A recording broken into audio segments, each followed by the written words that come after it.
Welcome to Mr. Nightbleed. Tonight in 7 haunted graveyard horror stories from real life, we step through the rusted gates of cemeteries where names are carved in stone, flowers wither overnight, and the earth itself remembers what we try to forget. These are chilling accounts of bells that toll without wind, whispers leaking from cracked mausoleums, and footsteps echoing across gravel paths when you know you are utterly alone. This is a new channel, and my goal this month is to reach 3,000 subscribers. Almost 90% of viewers watch and leave without subscribing. Don't be one of them. Subscribe now. Before we begin, share in the comments where you're watching from and what hour of the night it is for you. And if there is a cemetery in your town that unsettles you, type its name. Because once you step past the gates of these haunted resting grounds, not everything allows you to leave. Kill the lights, silence the world, take a slow breath, and let us begin.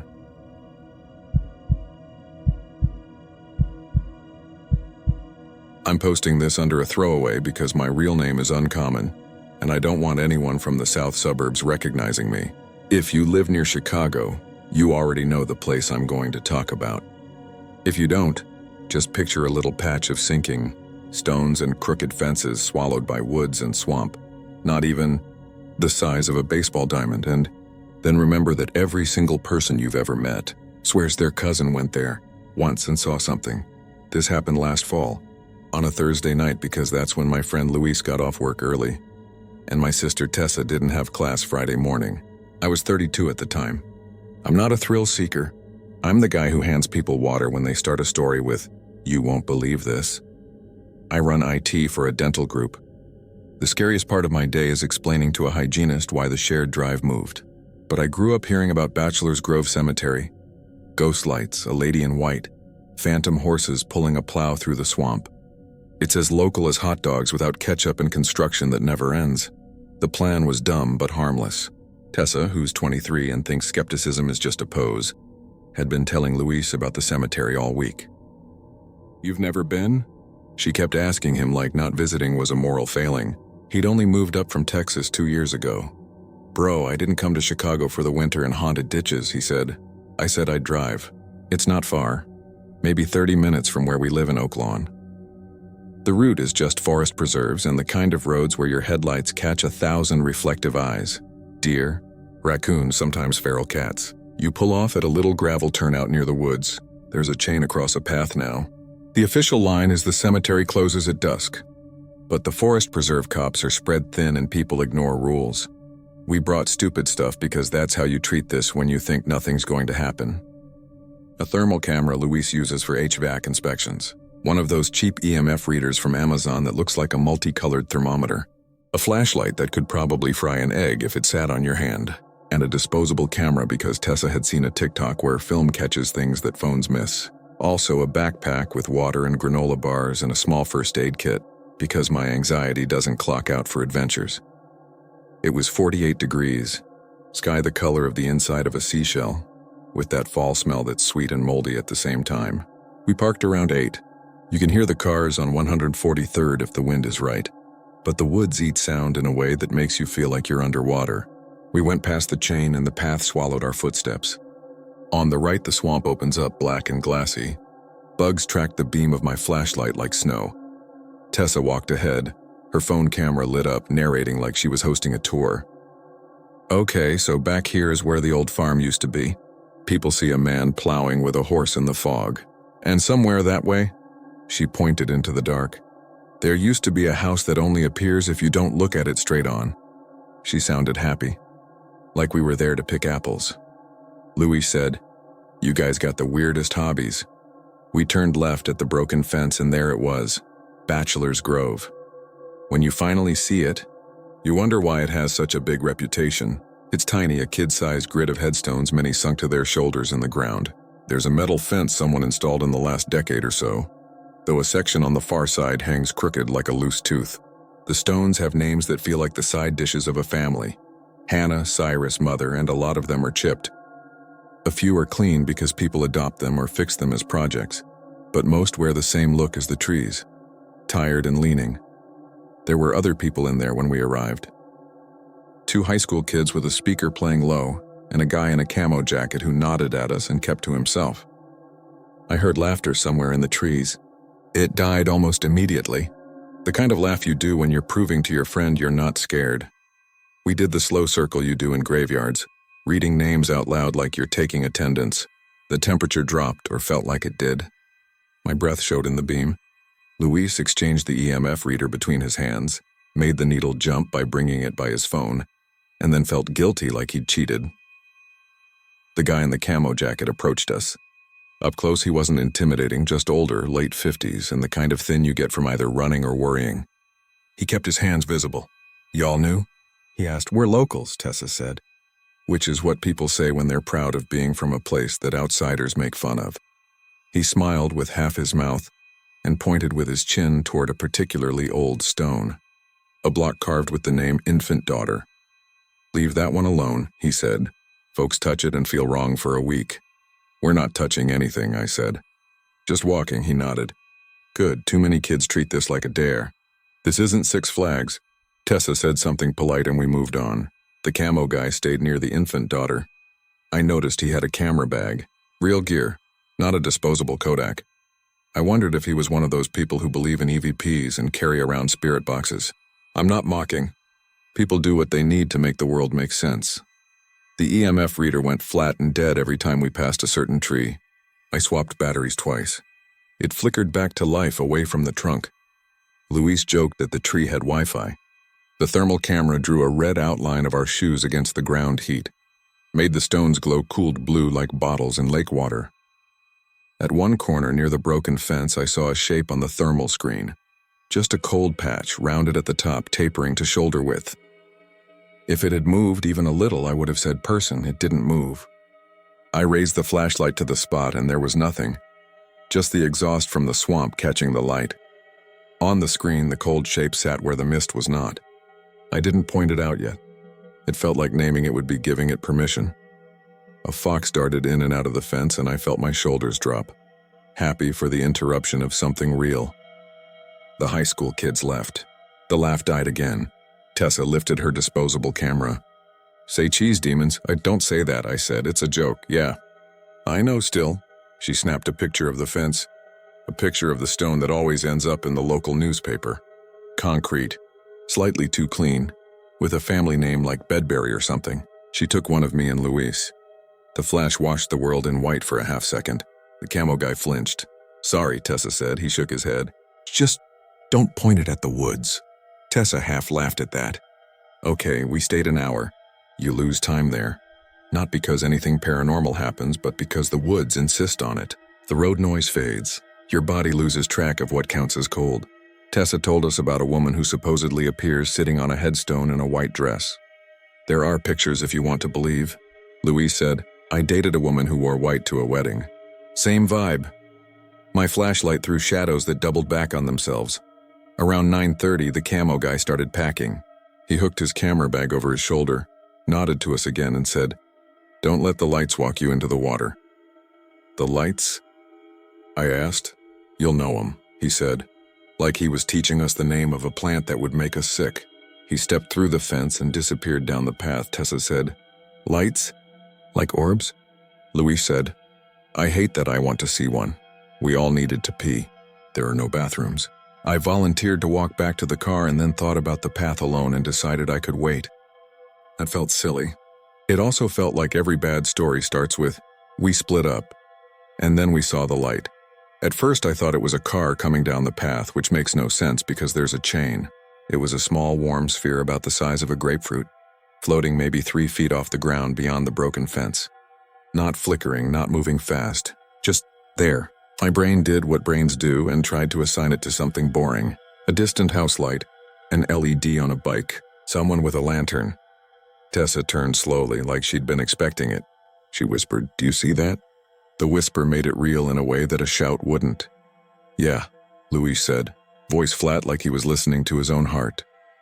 The light drifted to the right, threading between trees. If you think you'd run toward it or away from it, you're just guessing. We didn't either. We watched it like it was a deer. It came closer, stopped just beyond the fence, and then moved left. Each time it moved, a very slight delay tugged at my stomach, as if my eyes received the movement a fraction after it happened. The EMF reader went all green, then fell dead. I realized I was holding the thermal camera like a shield.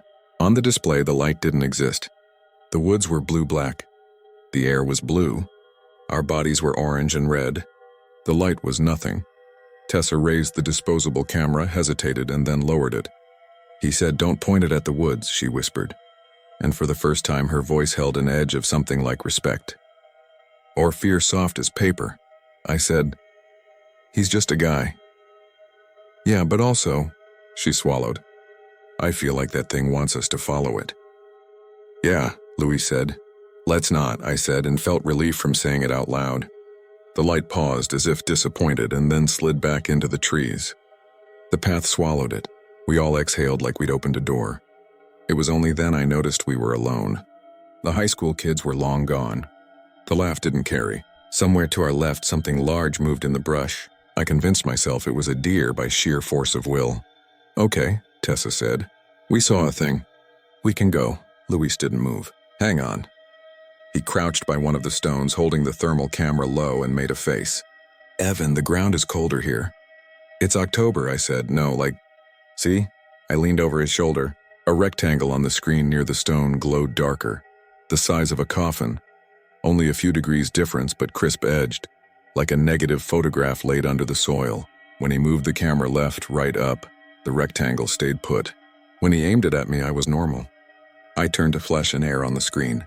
When he aimed back at the base of the stone, the cold rectangle waited like a silently open trapdoor. "I don't like that," Tessa said, which was the closest she'd come all night to admitting anything got to her. We left. It felt cowardly and also sane. Back through the fence, past the tree that killed the EMF, past the chain on the path. The woods had that weird lit-from-within look they get when fog rises from cold ground. We didn't talk much. A rustle from the swamp kept pace with us for a few yards and then fell back. I tried not to think about the light. I tried not to think about the rectangle. Halfway to the car, Tessa stopped. "Do you hear that?" At first, no, then yes, a far-off clinking, steady as a metronome. Not fast, not slow, metal on metal or metal on glass. I told myself it was someone rigging a fishing rod at the water's edge. I told myself a lot of things. The clinking grew louder, then softened, then loud again like something swinging, or being swung. Louise said, "It's just a gate in the wind." "There's no wind," I said, because there wasn't. The air was still as held breath. The sound was coming from the right of the path, towards the swamp. I could see a patch of open water ahead, still as tar. In the beam of my flashlight, I caught particles hanging, not drifting. We reached the car. Every bone in my shoulders dropped an inch when I saw it.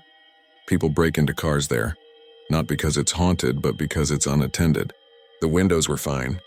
The tires were fine. We piled in like we expected the seats to be warm. Nobody turned the key for a second. We sat with our hands still where we'd placed them. And then something hit the back of the car. Not hard, not like a person slamming it. Just a knock, as deliberate as someone tapping your shoulder with a knuckle. Once, twice, 3 times. Luis cursed in Spanish, which is how you know he meant it. I turned the key. The engine turned the way an old man turns a doorknob. The 3rd knock happened again. I put the car in drive. The 4th knock didn't come. We rolled forward down the little strip of gravel and onto the road, and then we were moving. Tessa had both hands on the disposable camera like it was a live thing. "Do not open that window," I told her. "I wasn't going to," she said, which made me feel both dumb and a little better. We didn't talk until we were back on the main road with the comfort of suburban lights. When we did, it was one of those collisions where everyone speaks at once and then nobody does. Tessa said, "I'm not crazy, right?" "You saw the..." And Louis said, "The light wanted us to go with it," and I said, "I swear something tapped the car like it was asking to be let in." And then we all stopped because that phrasing felt wrong in my mouth. We stopped at a diner on Cicero that stays open late. The waitress had the kind of voice that says, "I've heard worse." We sat in a booth under fluorescent lights that made us all look like we lived underwater. The white noise of people ordering eggs did more to bring me back to earth than anything else. I didn't want to go home yet. I didn't want to sit alone with the parts my brain would try to smooth down. We put the disposable camera on the table and looked at it like it might jump. "Let's get these developed tomorrow," Tessa said. Tomorrow, I agreed, like making a plan would tether the world to something. Luis just nodded. We didn't mention the clinking. We didn't mention the shape on the thermal screen. We each silently decided on the name to give the sound and then didn't say it. The next day, I went to work. At lunch, I met Tessa at the Walgreens near her apartment. She'd already dropped off the camera that morning. The prints were ready, bright in that way cheap prints are, like they don't know the world is complicated. We bought them and sat in her car to flip through like kids going through trading cards. Most were exactly what you'd expect. Blurry stones, a shot of Luis's thumbs, a picture of me with my eyes half closed and the whites showing like I'm mid-exorcism. We laughed in the way you laugh to hear your own voice. Then we reached the last 6. The first of those was the fence. Except past the fence, where the path should have been empty, something sat. Not the woman in white anyone could Google. This was... Look, I know how this sounds. It looked like a person sitting on the ground with their knees drawn to their chest. The face was a smudge, but you could count the fingers where hands wrapped around shins. The clothes were wrong for now. Too much fabric, buttons like seeds. If you stared at it, it didn't resolve. It almost resolved, and then your eyes slid off like there was Vaseline on the lens of your brain. Who was there? Tessa asked. Her voice had the bright edge of lying to yourself. Was that the camo guy? Maybe he... No, I said, because my skin knew before my mouth did. The next print showed the same spot from slightly left, like she'd shifted her weight. The shape sat exactly the same. The trees behind it had changed. A branch in one was down in the other, like the 2 pictures were taken hours apart. They weren't. There was our breath in both frames like little ghosts, and we'd been in t-shirts under hoodies. The temperature hadn't shifted. Luis didn't say anything. His hands were on his knees, pressed flat, the same way he'd sat during a different long night when his plane landed and the text he was waiting for didn't come. He looked like that. The third print was the one that made me put it down. It was a close shot of one of the stones, infant daughter. You could see the grains of the concrete and a little smear of mud like a fingerprint. Behind the stone, slightly out of focus, the same sitting shape. But now there was detail that made my stomach do something ugly. The shape's head was tilted in a way that people don't do if they have a spine. The fingers had dirt under them like someone who'd been digging. The face, look, I'm going to be careful here because I hate exaggerations, had a texture like wet paper. Okay, Tessa said softly. Okay, that one is not funny. None of this is funny, I said before I could stop myself. Don't, she warned. Her eyes were bright like she might cry or laugh. Don't make it bigger. I'm not, I said, even though we both knew I was thinking about the light, the rectangle, the knocks on the car, and how the camo guy had told us not to point the camera toward the woods. The last 3 prints were all the same, literally the same. We checked the photo numbers. All had the same number. In each, the frame was filled with fog or maybe a close-up of fabric, gray and soft, with a vertical seam to the left. I flipped one sideways. I flipped another. I don't know why I did this next part. I held one up to my face and breathed in. It smelled like the car after we left the cemetery. Not bad. Not anything I could describe. Just a scent that isn't yours and isn't the place you're in. The way coats smell when you get them out in November and the cold from last year is still holding on. I handed the photos back to Tessa. We sat for a long minute. She said, "Do we show Luis?" "Yeah," I said, because that was the right thing and also because I didn't want the decision to be mine alone. We drove to Luis's apartment. He lives in one of those places where everything is new and the walls are thin enough to hear your neighbor rehearse guitar. He opened the door before we knocked. He must have been watching the lot. He had the thermal camera on the table. He said, "I pulled the card." He looked tired. We went through the stills he'd taken. Most were the same heat blobs you'd expect. In 3, you could see our figures against the stones, bright like winter breath on a window. And then, at the bottom of the folder, a series of files I didn't remember him having time to take. 6 frames fired off like an accidental shutter. In each, the camera was aimed at the ground just inside the fence. The rectangles showed. We watched it for 5 seconds. 10. It didn't move. Then, without the camera moving, no blur, no shift of angle, the rectangle's outline bowed upward, like a lid being pressed from beneath. It rose half an inch, stopped, sank back down, gentle as a sleeping person turning in a bed. We all said something at the same time again, so it came out like one word. I said something like, "Nope." Tessa said something like, okay. Luis said something like, Dios. Then we were quiet. Maybe it was an animal, I offered, because the need to tuck the world back into boxes is strong. Which animal opens from underneath? Luis asked, and then decides not to? We stared at the screen like we could push our eyes through it and make a better answer. That night I dreamed. I need to say that up front because I'm a skeptic in the way that means I talk myself out of making connections. And I know dreams show up when your brain is trying to file things. In the dream, I was at the cemetery. Not walking, just there like the way a map shows a place. The woods were careful with their noise. The light came. It hovered, but when it drifted, I followed. I didn't want to. I felt my feet move the way your legs move when you're too tired to stop them. The light led me to the broken fence and then just past it and then off the path where the ground goes from dirt to sponge. It stopped at the edge of the water. The swamp there is shallow. The kind where leaves lie and never rot all the way, just stack up until they are ground. The light hovered an inch above, and then in the dream, I knew. Like how you know the rules of a place you've been many times if I stepped in after it. The water would be ground and the ground would be water and I would go down. I woke to my phone buzzing. It was 3:11 a.m. The notification was from our building's security app, the one they installed after a string of catalytic converter thefts. Motion detected rear lot. I opened the feed. The rear lot camera faces the dumpsters and the line of cars. The video was 20 seconds long and very boring. You see a raccoon. You see a plastic bag move like it's alive, and then you realize it's air from the vent. I watched it twice and set the phone down. I rolled over and saw something in the dark, the outline of the chair by the window, and convinced myself it wasn't a person. Because of course it wasn't.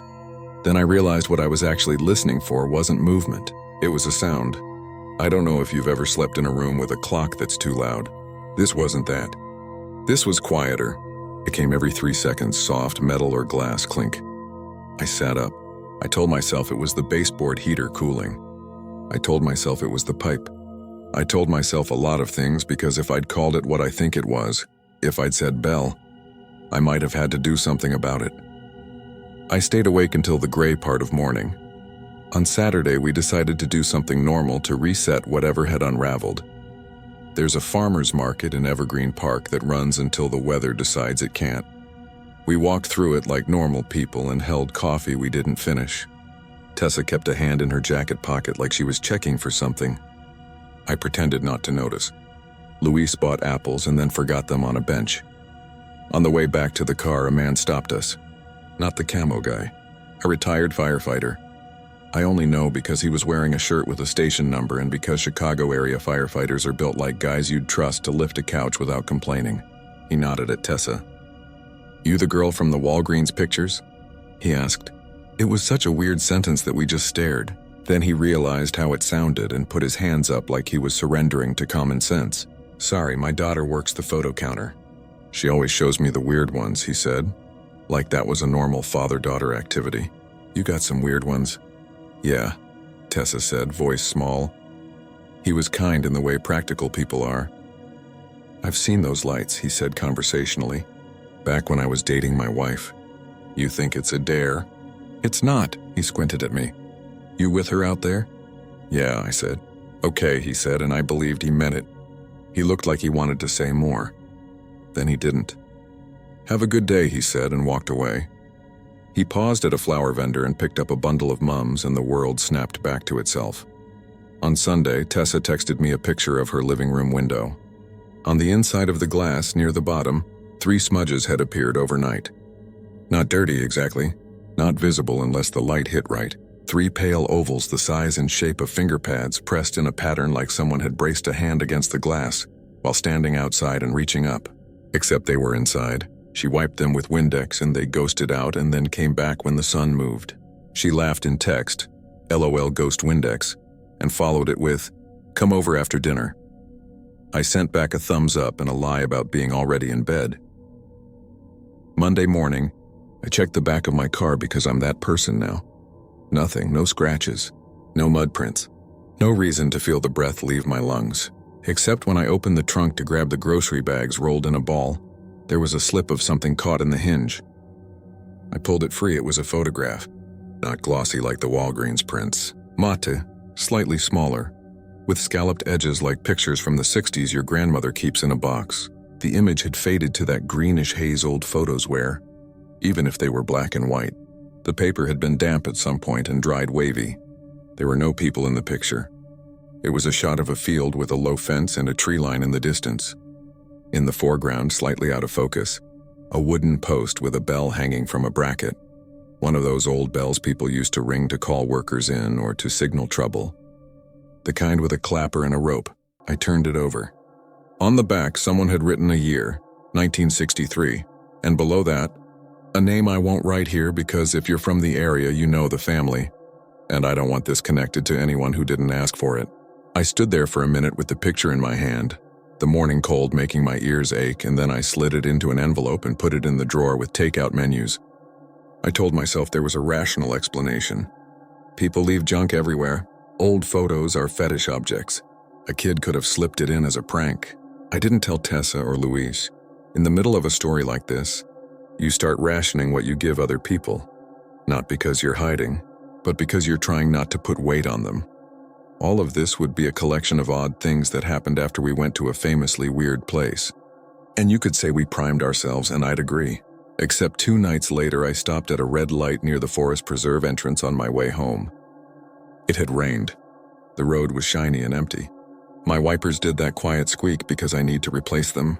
On my right, through the line of trees, there's a gap where you can see a slice of the path if your angle is just right.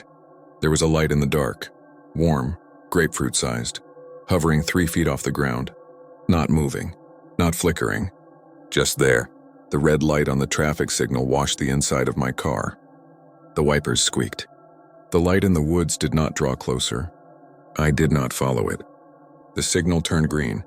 A car behind me tapped their horn because the world is the world. I drove. I moved the photograph from the drawer to the glove compartment, not because I wanted it with me, but because I didn't want it in my house. I haven't been back to Bachelor's Grove since. Neither have Tessa or Luis. We don't talk about it, not because we agreed not to, but because when we're together now, we are careful with our topics like people who went through a winter and aren't ready to talk about the snow. Sometimes, at night, if my apartment is very still and the heater is off and I'm in that place between sleeping and not, I hear it, a soft clink every few seconds, regular as a pulse. It's faint enough that I can make it be anything. My neighbor's keys, a pipe, the fridge cycle. I choose a different answer each time. That's the deal. If this was a movie, this is where something crawls out of the wall. Real life is quieter and meaner. It asks you to carry the sound around and never be sure whether it's in your head or in the world. Tessa texted me last week. A photo from her phone of a carved pumpkin on her porch with triangle eyes and a mouth like someone learning to smile. Underneath she wrote, "Come over." I made chili. I did. We ate at her coffee table and watched weather reports, and it felt like the kind of normal that people make and then keep like a candle. When I left, she handed me a bag with half the chili and a stack of old Walgreens prints she was throwing out. "If you want any," she said casual. When I got home, I flipped through them. Pictures of cats that were not hers because she cat sits. Pictures of a lake in summer where the water is that particular Midwest brown. And 3 pictures at the back, stuck together slightly like they had once been wet. Fog, seam, gray. I held one up to my face not to smell it this time, just to feel dumb and human and in control. And through the paper, just for a second, I thought I felt the faintest tug. Not my imagination, not the heating. A pull, like the kind you'd feel if you were holding one end of a thin rope and someone, far away, had just lifted the other end to ring a bell. If you're thinking of going out there because you live nearby or because you like the stories, I can't tell you not to. It's a patch of ground with old stones and a history people will argue about for another 100 years. It is not special the way a movie makes something special. It is special the way a place becomes a magnet for whatever you bring to it. If you go, bring respect. Bring a friend who thinks your jokes are funny. Bring a flashlight that doesn't need you. And when the woods give you a light, understand that it might be less a thing to look at and more a hand, and that hands always want to take you somewhere. I haven't thrown away the photograph in my glove compartment because throwing it away feels like an invitation. I also haven't shown it to anyone else. It rides with me. Sometimes I swear the corner curls up like it wants out. Sometimes I forget it's there until I hit a bump and the glove compartment clicks like a small bell being tapped. This isn't a warning. It's just what happened. You can tell yourself the noises are pipes and the shapes on film are smudges and the lights in the trees are kids with lantern apps. You can say the knocks were a raccoon. You can say 1963 is just a year. You can even say the rectangle was a software glitch because who really understands how cameras map heat? I say those things too out loud with my whole chest. It helps. But some nights when the city is quiet in the way it only is in the hour before the garbage trucks start, the bell somewhere very far away rings itself, steady and patient, and I breathe like the cold outside is already inside me, and I keep hoping that if I don't follow the sound won't follow me.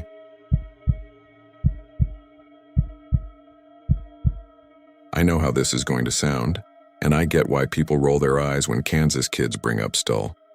I did the same thing for years. The stories make it feel like the cemetery itself is standing behind you when someone mentions it. Gateway to hell, witches, midnight stares that aren't there during the day. I always thought it was a prank that got out of control sometime in the 80s and just never stopped, so I didn't go out there for thrills. I went because I owed a favor, and I didn't want my cousin to go alone. This was fall of 2011. I was 23, working the overnight shift at a distribution warehouse in Lawrence. On nights off, I slept late and drove aimlessly to shake the warehouse out of my bones. My cousin Eli was the opposite. Up at dawn, drywall installer almost always broke because he liked better beer than he could afford. His girlfriend had just moved down to Wichita for school, and he was moody in that way guys get where everything is a joke until it's not. One Friday, he called me at 10 p.m. and said, "You want to go look at a haunted church or are you scared?" I said, "I'm too tired to be scared." "Perfect," he said. "We'll take it easy." My friend Mariah's in. She brought a camera. I knew Mariah from high school. Quiet, observant, more likely to watch you than talk to you. She lived off Haskell, waitress nights. She said she wanted to shoot abandoned places to build a portfolio. "The ruined church out in Stull looks good even if it's all urban legend," she told me on the phone. "Just shapes and empty windows. If we go quick. We don't hop fences. We keep it respectful." That last part mattered to me. I've been to enough small-town cemeteries to know they belong to somebody. It's not just a backdrop for a dare. So we made rules: no yelling, no breaking anything, no walking on graves. If a sheriff's car pulled up, we'd apologize and leave. We met at a gas station on 10, the one with the sagging ice freezer and the board. Clerk, who looked like he's been leaning on that counter since the Dust Bowl. Eli's Honda was idling with that strangled rattle Hondas. Get when they both want and don't want to live. Mariah was in the passenger seat with a film camera in her lap, an old Canon taped in 2 places. She waved a little. I got in the back and we headed west, past the last stretch of strip malls and into the slow, flat dark. Night in the plains isn't like night in the city. In the city, darkness is cut up by light, the kind that makes shadows quick and sharp. Out there, darkness is a big thing that keeps happening and your headlights feel like a lie you're telling it. Cornfields slid by in a low hiss. Grain bins rose like soft metal moons. The Honda's dome light blinked on and off by itself whenever we hit a bump, which was every quarter mile, and Mariah smacked it with the back of her hand until it stopped. The radio found some station playing that old preacher style. Men with trembling voices promising that the hour was at hand. Eli turned it down and laughed. "Appropriate," he said. "We got to Stull without getting lost because you don't need directions out there. You go until the road narrows and the trees thicken, and then you know you're close. The closer you get, the more the stories wake up in your head." When we turned onto the road that runs by the cemetery, it felt like pulling into a place we didn't have any right to be. The moon was thin. The church ruin sat at the edge of the lot like a mouth missing too many teeth. There were no other cars. That surprised me. I think I expected kids crowded against the fence, somebody filming on a phone, the weird little festival you get at haunted places, everybody trying to outscare each other with less and less enthusiasm. But it was just us and wind that sometimes was wind and sometimes wasn't. Eli parked on the wide shoulder across from the church. We left the headlights off because we weren't there to make a scene. Mariah clicked off her seatbelt and said, "We do this fast. If we get any feeling that we shouldn't be here, we go." "Deal?" "Deal," I said. Eli was already out of the car. I remember how ordinary the gravel felt under our shoes. That detail sticks because it's the last normal thing I remember about that night. Crunch, crunch, like walking into a high school football game.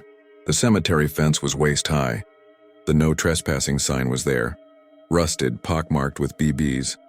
Eli put a hand on the top rail and looked at me like, "You going to talk me out of this?" I didn't. Mariah said, "We can shoot from outside. We don't have to go in." Which would have been fine. Then Eli said, "We're not wrecking anything," and swung a leg over. I followed. If I'm honest, I didn't want him to be on the inside of another fence without me. We moved careful and quiet. The gravestones were uneven, some broken, some leaned so far over it made you want to grab them and prop them up. The grass had that integer buzzy sound prairie grass gets when the wind combs it. The church was smaller than I expected. 4 walls, no roof, all the angles wrong. Years of cloud and heat had chewed it down until it looked tired of being a building. Mariah lifted the cannon. "One long exposure, then we go," she said. She set the camera on a stone and crouched behind it. In the viewfinder glow on her face, she looked younger, the way people do when they're concentrating. Eli stuck his head into the doorway of the church and said in a voice just above a whisper, "Anybody home?" The sound bounced around and came back flatter, as if it had lost weight in there. We didn't go inside. I want that clear. We stood outside the doorway, which was enough because once we were close, something that didn't belong to any of us crossed the line into the air around us. It was a pressure, like we'd gotten much higher in the mountains in the space of a second. My ears popped. Eli rubbed his jaw and said, "Huh," like he'd noticed a light flicker. "You feel that?" Mariah asked. I nodded. The smell came next. Not rotten eggs exactly, but hot dust after a hard rain with a bite under it like match smoke. "I think we should go," I said. "Give me 10 seconds, Mariah said. "Hold still. I'm doing the church." Wind slid past us and then stopped. Not died down, stopped like a door had been shut on it. Eli half smiled in the doorway like he was posing. The camera clicked. Mariah said, "Hold." And that's when something inside the church moved with the defeated patience of something heavy that had been asked to move many, many times. I didn't see anything at first. I heard the scrape, stone on stone. It came from the right-hand corner you couldn't see from the doorway. The sound drew a line down my spine. Eli jerked back a step. Mariah's finger twitched near the shutter and she made this little sound through her nose like she was trying to pick up a too-hot pot. "Hello?" Eli said. Not loud, not confident, but like a guy who thinks maybe it's a raccoon and wants to scare it off without making it angry. The scrape came again. It was less like something moving and more like something arriving. I reached for Eli's sleeve. "Man, let's go," I whispered. We didn't even... He started, and then we both saw it. Not a person, not an animal, not a shape I can put in a sentence and feel honest about. It was darker than the dark. That's an easy thing to say when you want to make a story sound spooky. But this was the flat, true kind of darker. The interior of the church was ordinary black. This was the kind of black that eats black. A shadow that didn't belong to anything but itself, pressed against the corner like a stain that had chosen to be vertical. It didn't step forward. It didn't lunge. It did something worse. It tilted as if noticing required a physical adjustment. The top edge of it pointed toward us. I thought of longhorn cattle for a second and felt childish for it. But the mind will put horns on anything if you let it, Mariah said very calmly, not moving the camera. "That's enough. We're leaving." She stood up too fast and the camera tipped. She saved it with the kind of dance step you only pull off when you're about to be embarrassed or terrorized. Eli took a slow step back. Another. The shadow didn't follow. What followed was weight. The air pressed down harder, like the inside of a plane when someone opens the cabin door and you're outside the math of it. The ground didn't shake exactly. It sighed downward as if settling bones. Dust lifted around our shoes and settled again. I know how that sounds. I know how much it hands the legend what it wants. But we all felt it, and I'll tell you how I know. We were suddenly all the same height, shoulder to shoulder like a team waiting for a whistle. None of us planned to stand like that. You only do that when you feel like the floor is a decision that can be taken away. We left. No last look. I tripped on the bottom rail of the fence and scraped my shin. Eli didn't make a joke. That more than anything made it real for me. He slid behind the wheel. Mariah got in the back with me. All of us stared straight ahead. When Eli turned the key, the Honda made a grinding sound it had never made before. He tried again. Third try, it turned over. The radio came back on by itself and found the preacher again. He was in the middle of a sentence, and the gate is narrow, and Eli hit the power like he'd swatted a fly. We didn't talk until we were on 59 heading south, because Eli said the highway felt safer, even though it added time. I pinched the cut on my shin and watched the blood make a slow dot through the hair on my leg. I didn't want to say it. I didn't want to be the guy who says the stupid thing first and gives everybody else permission to panic. Mariah, of course, saved me from having to be brave. "Did you guys see a person?" she asked quietly. "Like a person. Not an animal. Not a trick of the moon."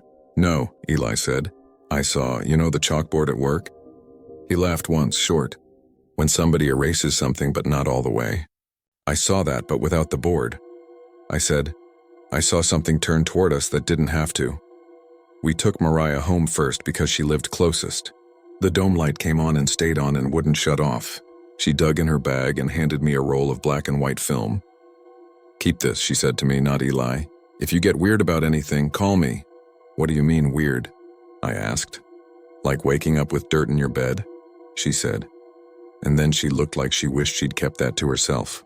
"Forget I said that. It's from a story, just call me." I laughed because I didn't know what else to do. "Sure," I said. "If I wake up with a sandbox, you're the first person I tell." I went home. I took a shower that lasted longer than it needed to, because the sound and steam made my brain feel ordinary again. I crawled into bed and watched the red numbers on my cheap digital clock click over toward 3.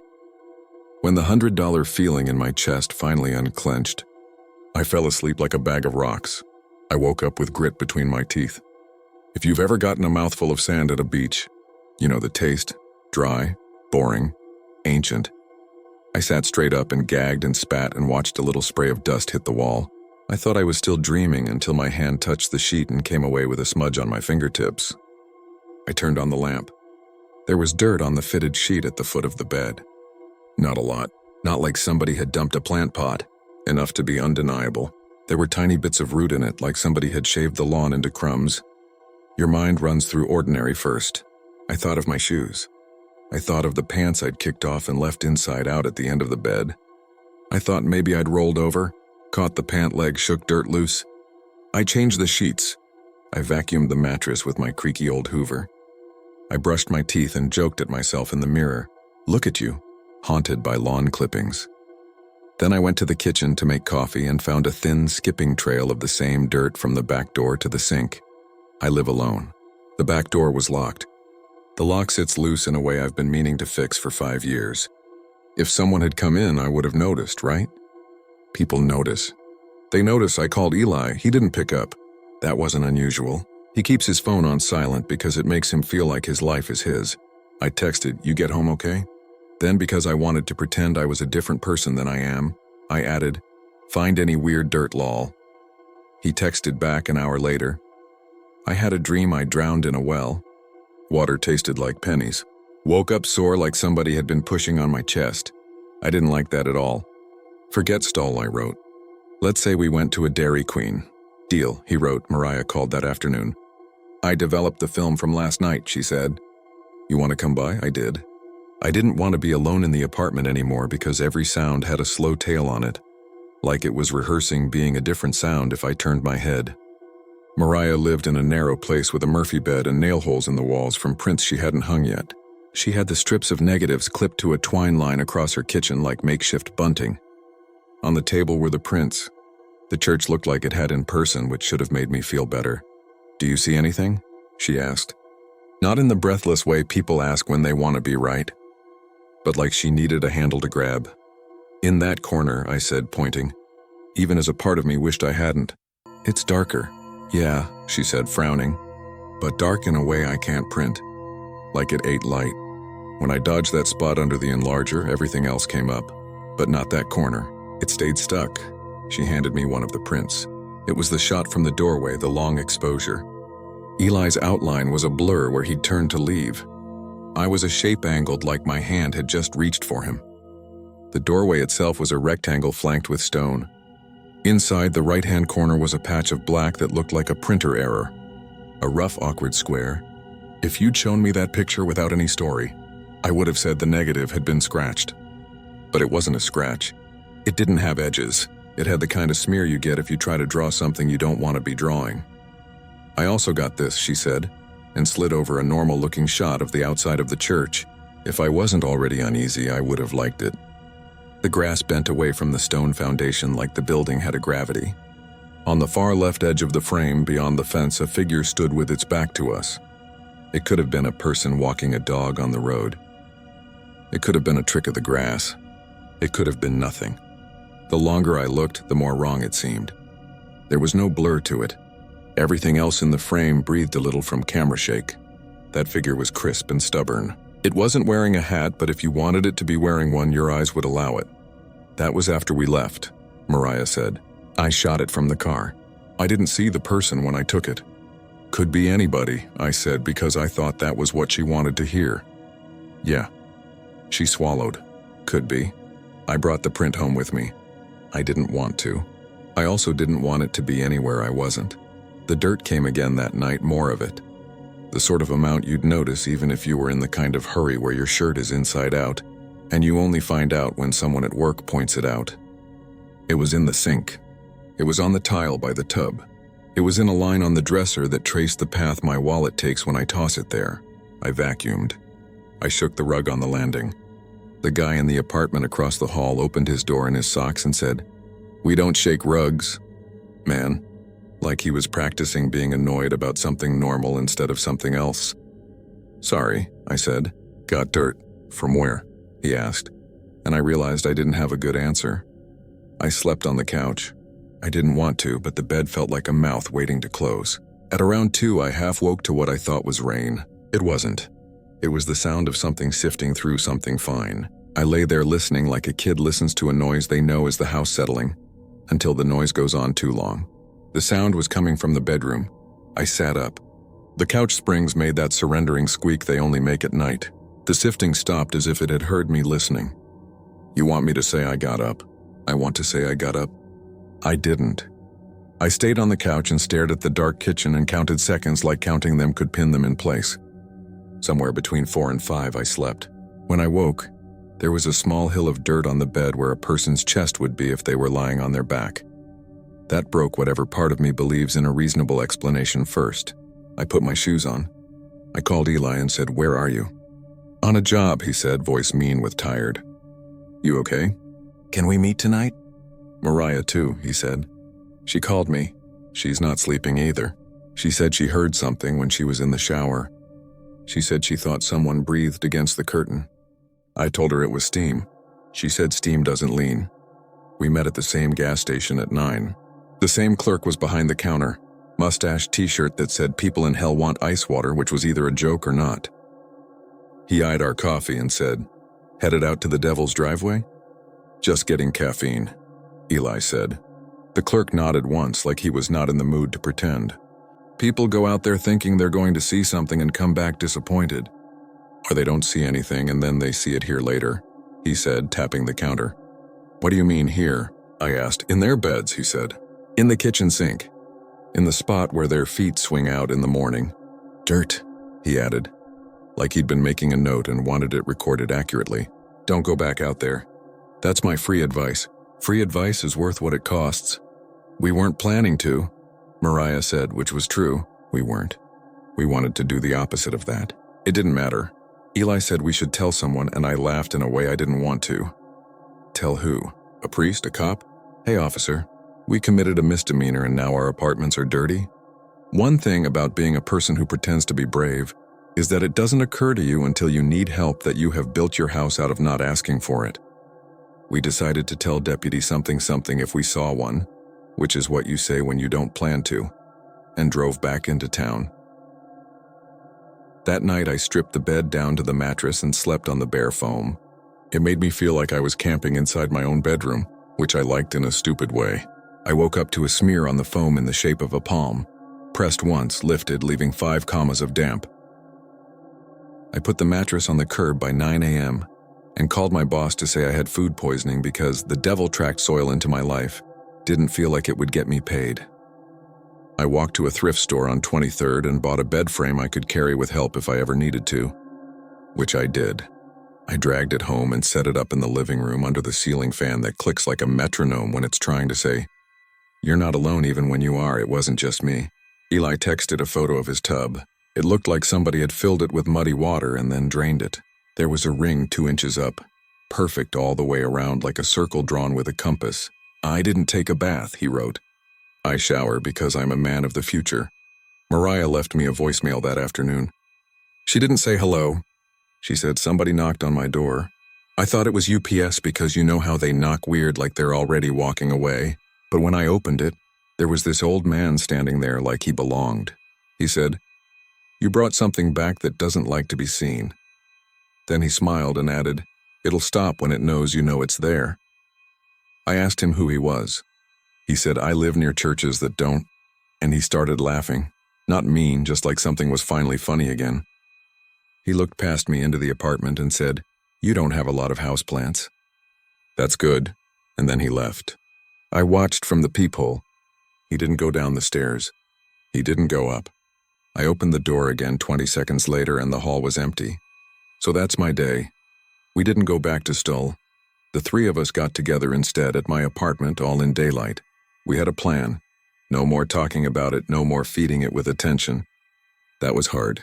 Not because we wanted to be dramatic, but because it permeates your boring errands. You mop with more care than you've ever mopped. You start washing your feet before bed like it's a ritual. You buy a plant and then panic that you've invited the wrong kind of dirt. At night, it shifted form. Sometimes it was just the grit again, like someone had emptied their pockets out on my pillow. Once it was the smell, hot wet stone, sharp like a match. Once it was a sound like something dragging something over wood, even though my floors are laminate. It didn't try to be more frightening than it needed to be. It had the confidence of something that knows you'll wake up. After a week, the dirt got bored of being dirt. That's the only way I can say it. It chose a new game. My front door would be unlocked in the morning. Not open, not ajar, unlocked. I live alone. I lock the door as a habit that feels like breathing. The first time I told myself I forgot. The second time I told myself I'd been distracted. The third time I said it out loud to the empty apartment. No, like I was correcting a dog that wasn't there. The fourth time I slept with a chair under the knob. The fifth time the chair didn't matter. I called the landlord and told him the lock was shot. He came with a new deadbolt and a drill and small talk.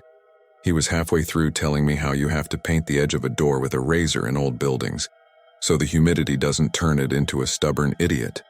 When he glanced up at the top corner of the frame, frowned and said, "Huh? What?" I asked. He leaned closer. He was short enough that he had to stand on his toes to get a better look, which would have been funny in a different life. "You got a lot of dust up here," he said.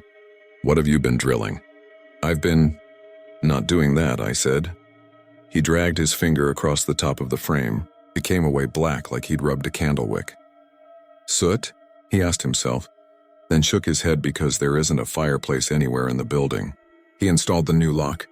It clicked with a tight, clean sound that made me feel about 7% better. He wiped his hands on his jeans and said, "Keep it locked," and then laughed at his own joke. I locked the door behind him and checked it 3 times before I could convince my brain to stop being a rabbit. That night, around midnight, which I know because the ceiling fan clicks change speed by microdegrees at midnight when the power company plays with the grid, and I'm sensitive to things I didn't know you could be sensitive to.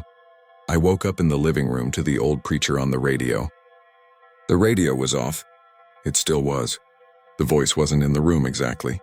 It was to the left of the room, which is where the wall is, which is where my neighbor's place starts. Except I'd been living in that apartment for 4 years, and I had never, not once, heard anything in that tone from that side. The voice said, muffled as if it had cotton in its throat, "And the gate is narrow." And then I heard a sound I cannot put here without wondering what will follow it through the letters. A dragging sound, not footfalls. Something heavy being convinced to be somewhere else. I sat up. I didn't breathe.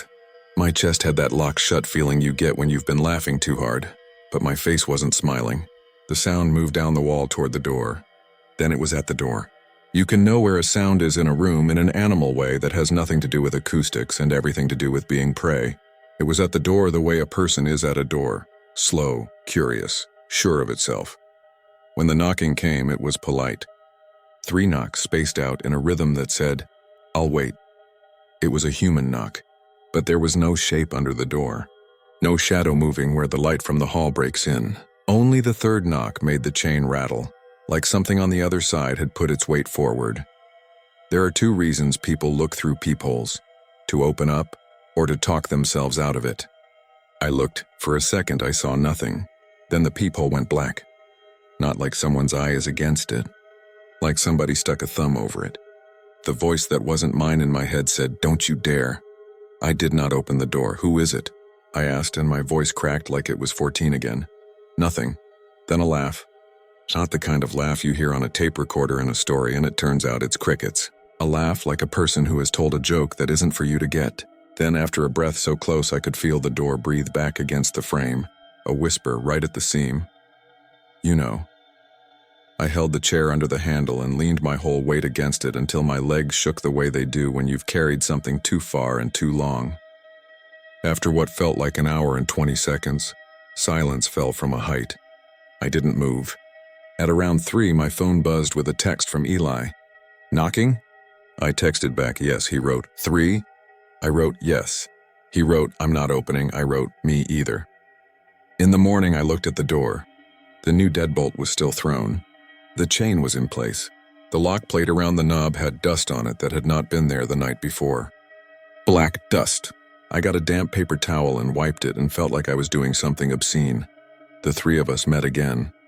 We were gray under the eyes in a way makeup doesn't fix. Mariah said. The old man came back. She was stirring her coffee clockwise like she'd been paid to. He didn't knock. I saw him through my peephole like he wants to be seen but never wants to be found. I opened the door. He was standing there holding my photo. "What photo?" I asked. "The one of the church," she said. He said, "This doesn't show it." "You know that. Cameras don't do the kind of seeing that helps." I said, "Who are you?" He said a full name like people used to say them when there were fewer people to say them among. First, middle, last, and I felt tired all at once, like I'd heard something polite and inevitable. Then he said, "You should stop changing your sheets for a while." I said, "That's disgusting." He said, "It wants you to show you know. You can't clean someone out of your house if you keep pretending they were never in it." "What did you do?" Eli asked. "I didn't change my sheets," she said. "For a week?" And the dirt stopped. Eli and I stared at her. It's hard to explain, but there it was. I had been scrubbing my apartment like a crime scene, as if evidence was the problem. The idea of not cleaning made me itch.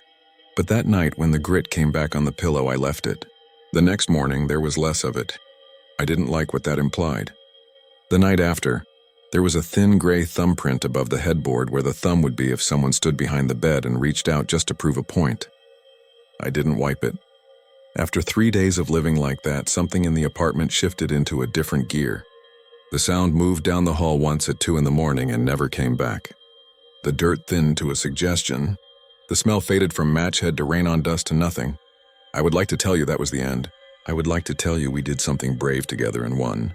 If this were a video, this is where the narrator would cut to a clip of a church and say, "And to this day," with a little smile like he doesn't believe his own story.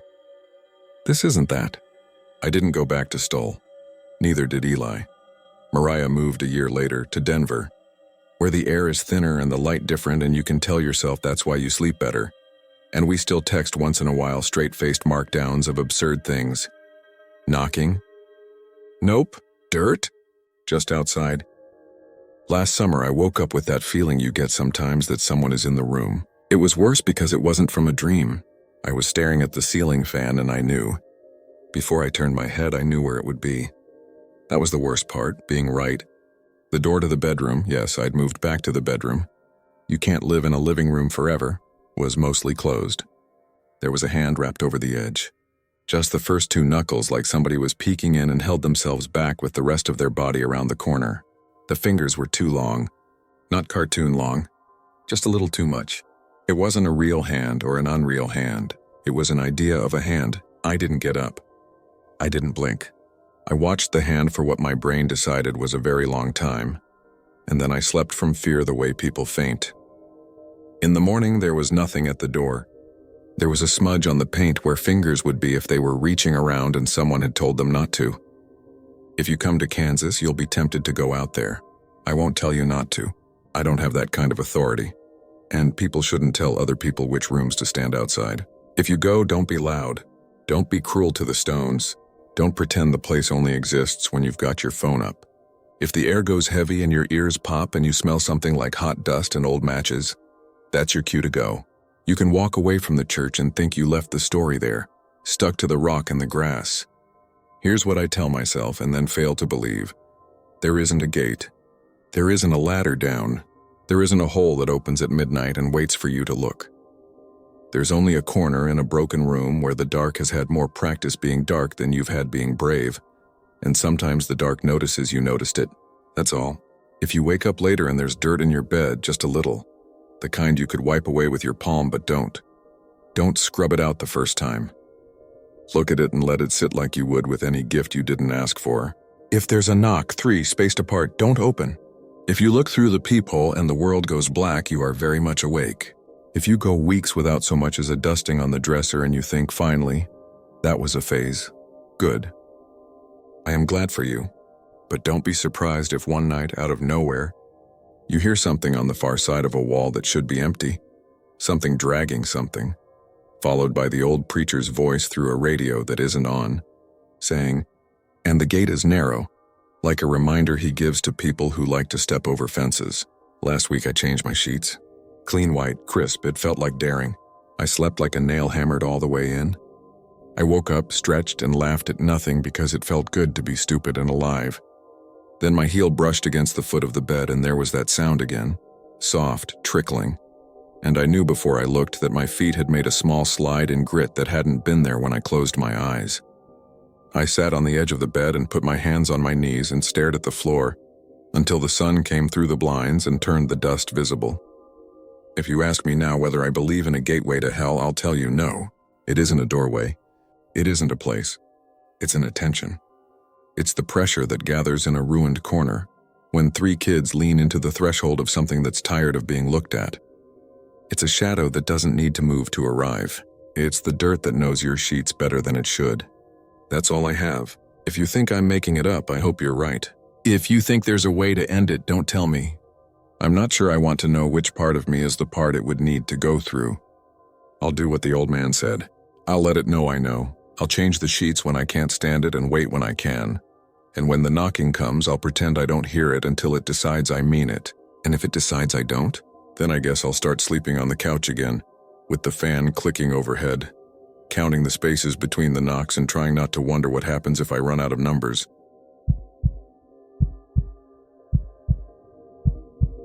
My name's Alex, and I used to drive nights for a rideshare company around Chicago. If you've got the app, you've maybe seen my car on the little map, cruising up and down Archer Avenue, past the quiet industrial yards and the empty diners with the red neon coffee cups in the window.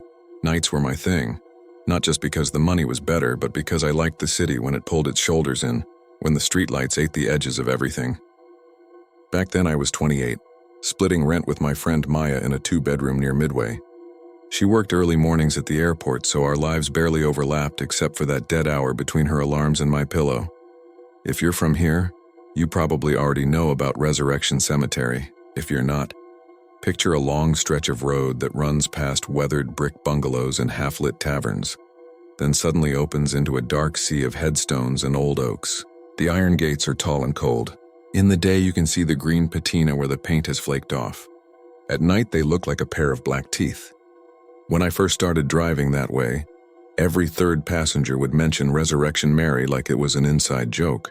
Sometimes they'd point and laugh, sometimes they'd get quiet. People love a ghost story that belongs to their city. It's like having bragging rights over your own fear. I didn't think much of it until the night the app pinged me for a pickup a little after 1 a.m., not far from the old ballroom site. It was late fall, one of those nights when your breath comes out in little steam ghosts. I rolled up to the pin and killed my high beam so I didn't blind whoever was waiting. At first I thought no one was there, but then I saw her. Standing just beyond the streetlight, a young woman in a pale dress, coat draped over her shoulders like she'd put it on while walking. She was slim, dark hair pinned low, chin tucked into her scarf. The map put her destination as an address near Summit, residential quiet streets. Nothing weird. When she opened the passenger door, the interior light made her squint. She didn't get in right away. Do you mind if I sit in the back?" she asked, soft voice polite. Her fingers pinched the coat closed at her throat. "Sure," I said. "It's warmer back there. The vents are better." I smiled so she knew I wasn't messing with her, but her expression didn't change.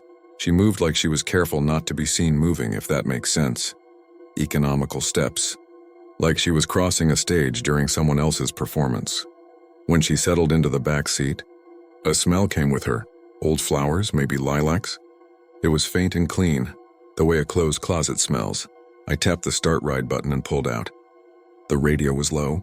She looked out the window past her own reflection, toward the black shape of the cemetery fence sliding by. "You doing okay?" I asked after a minute.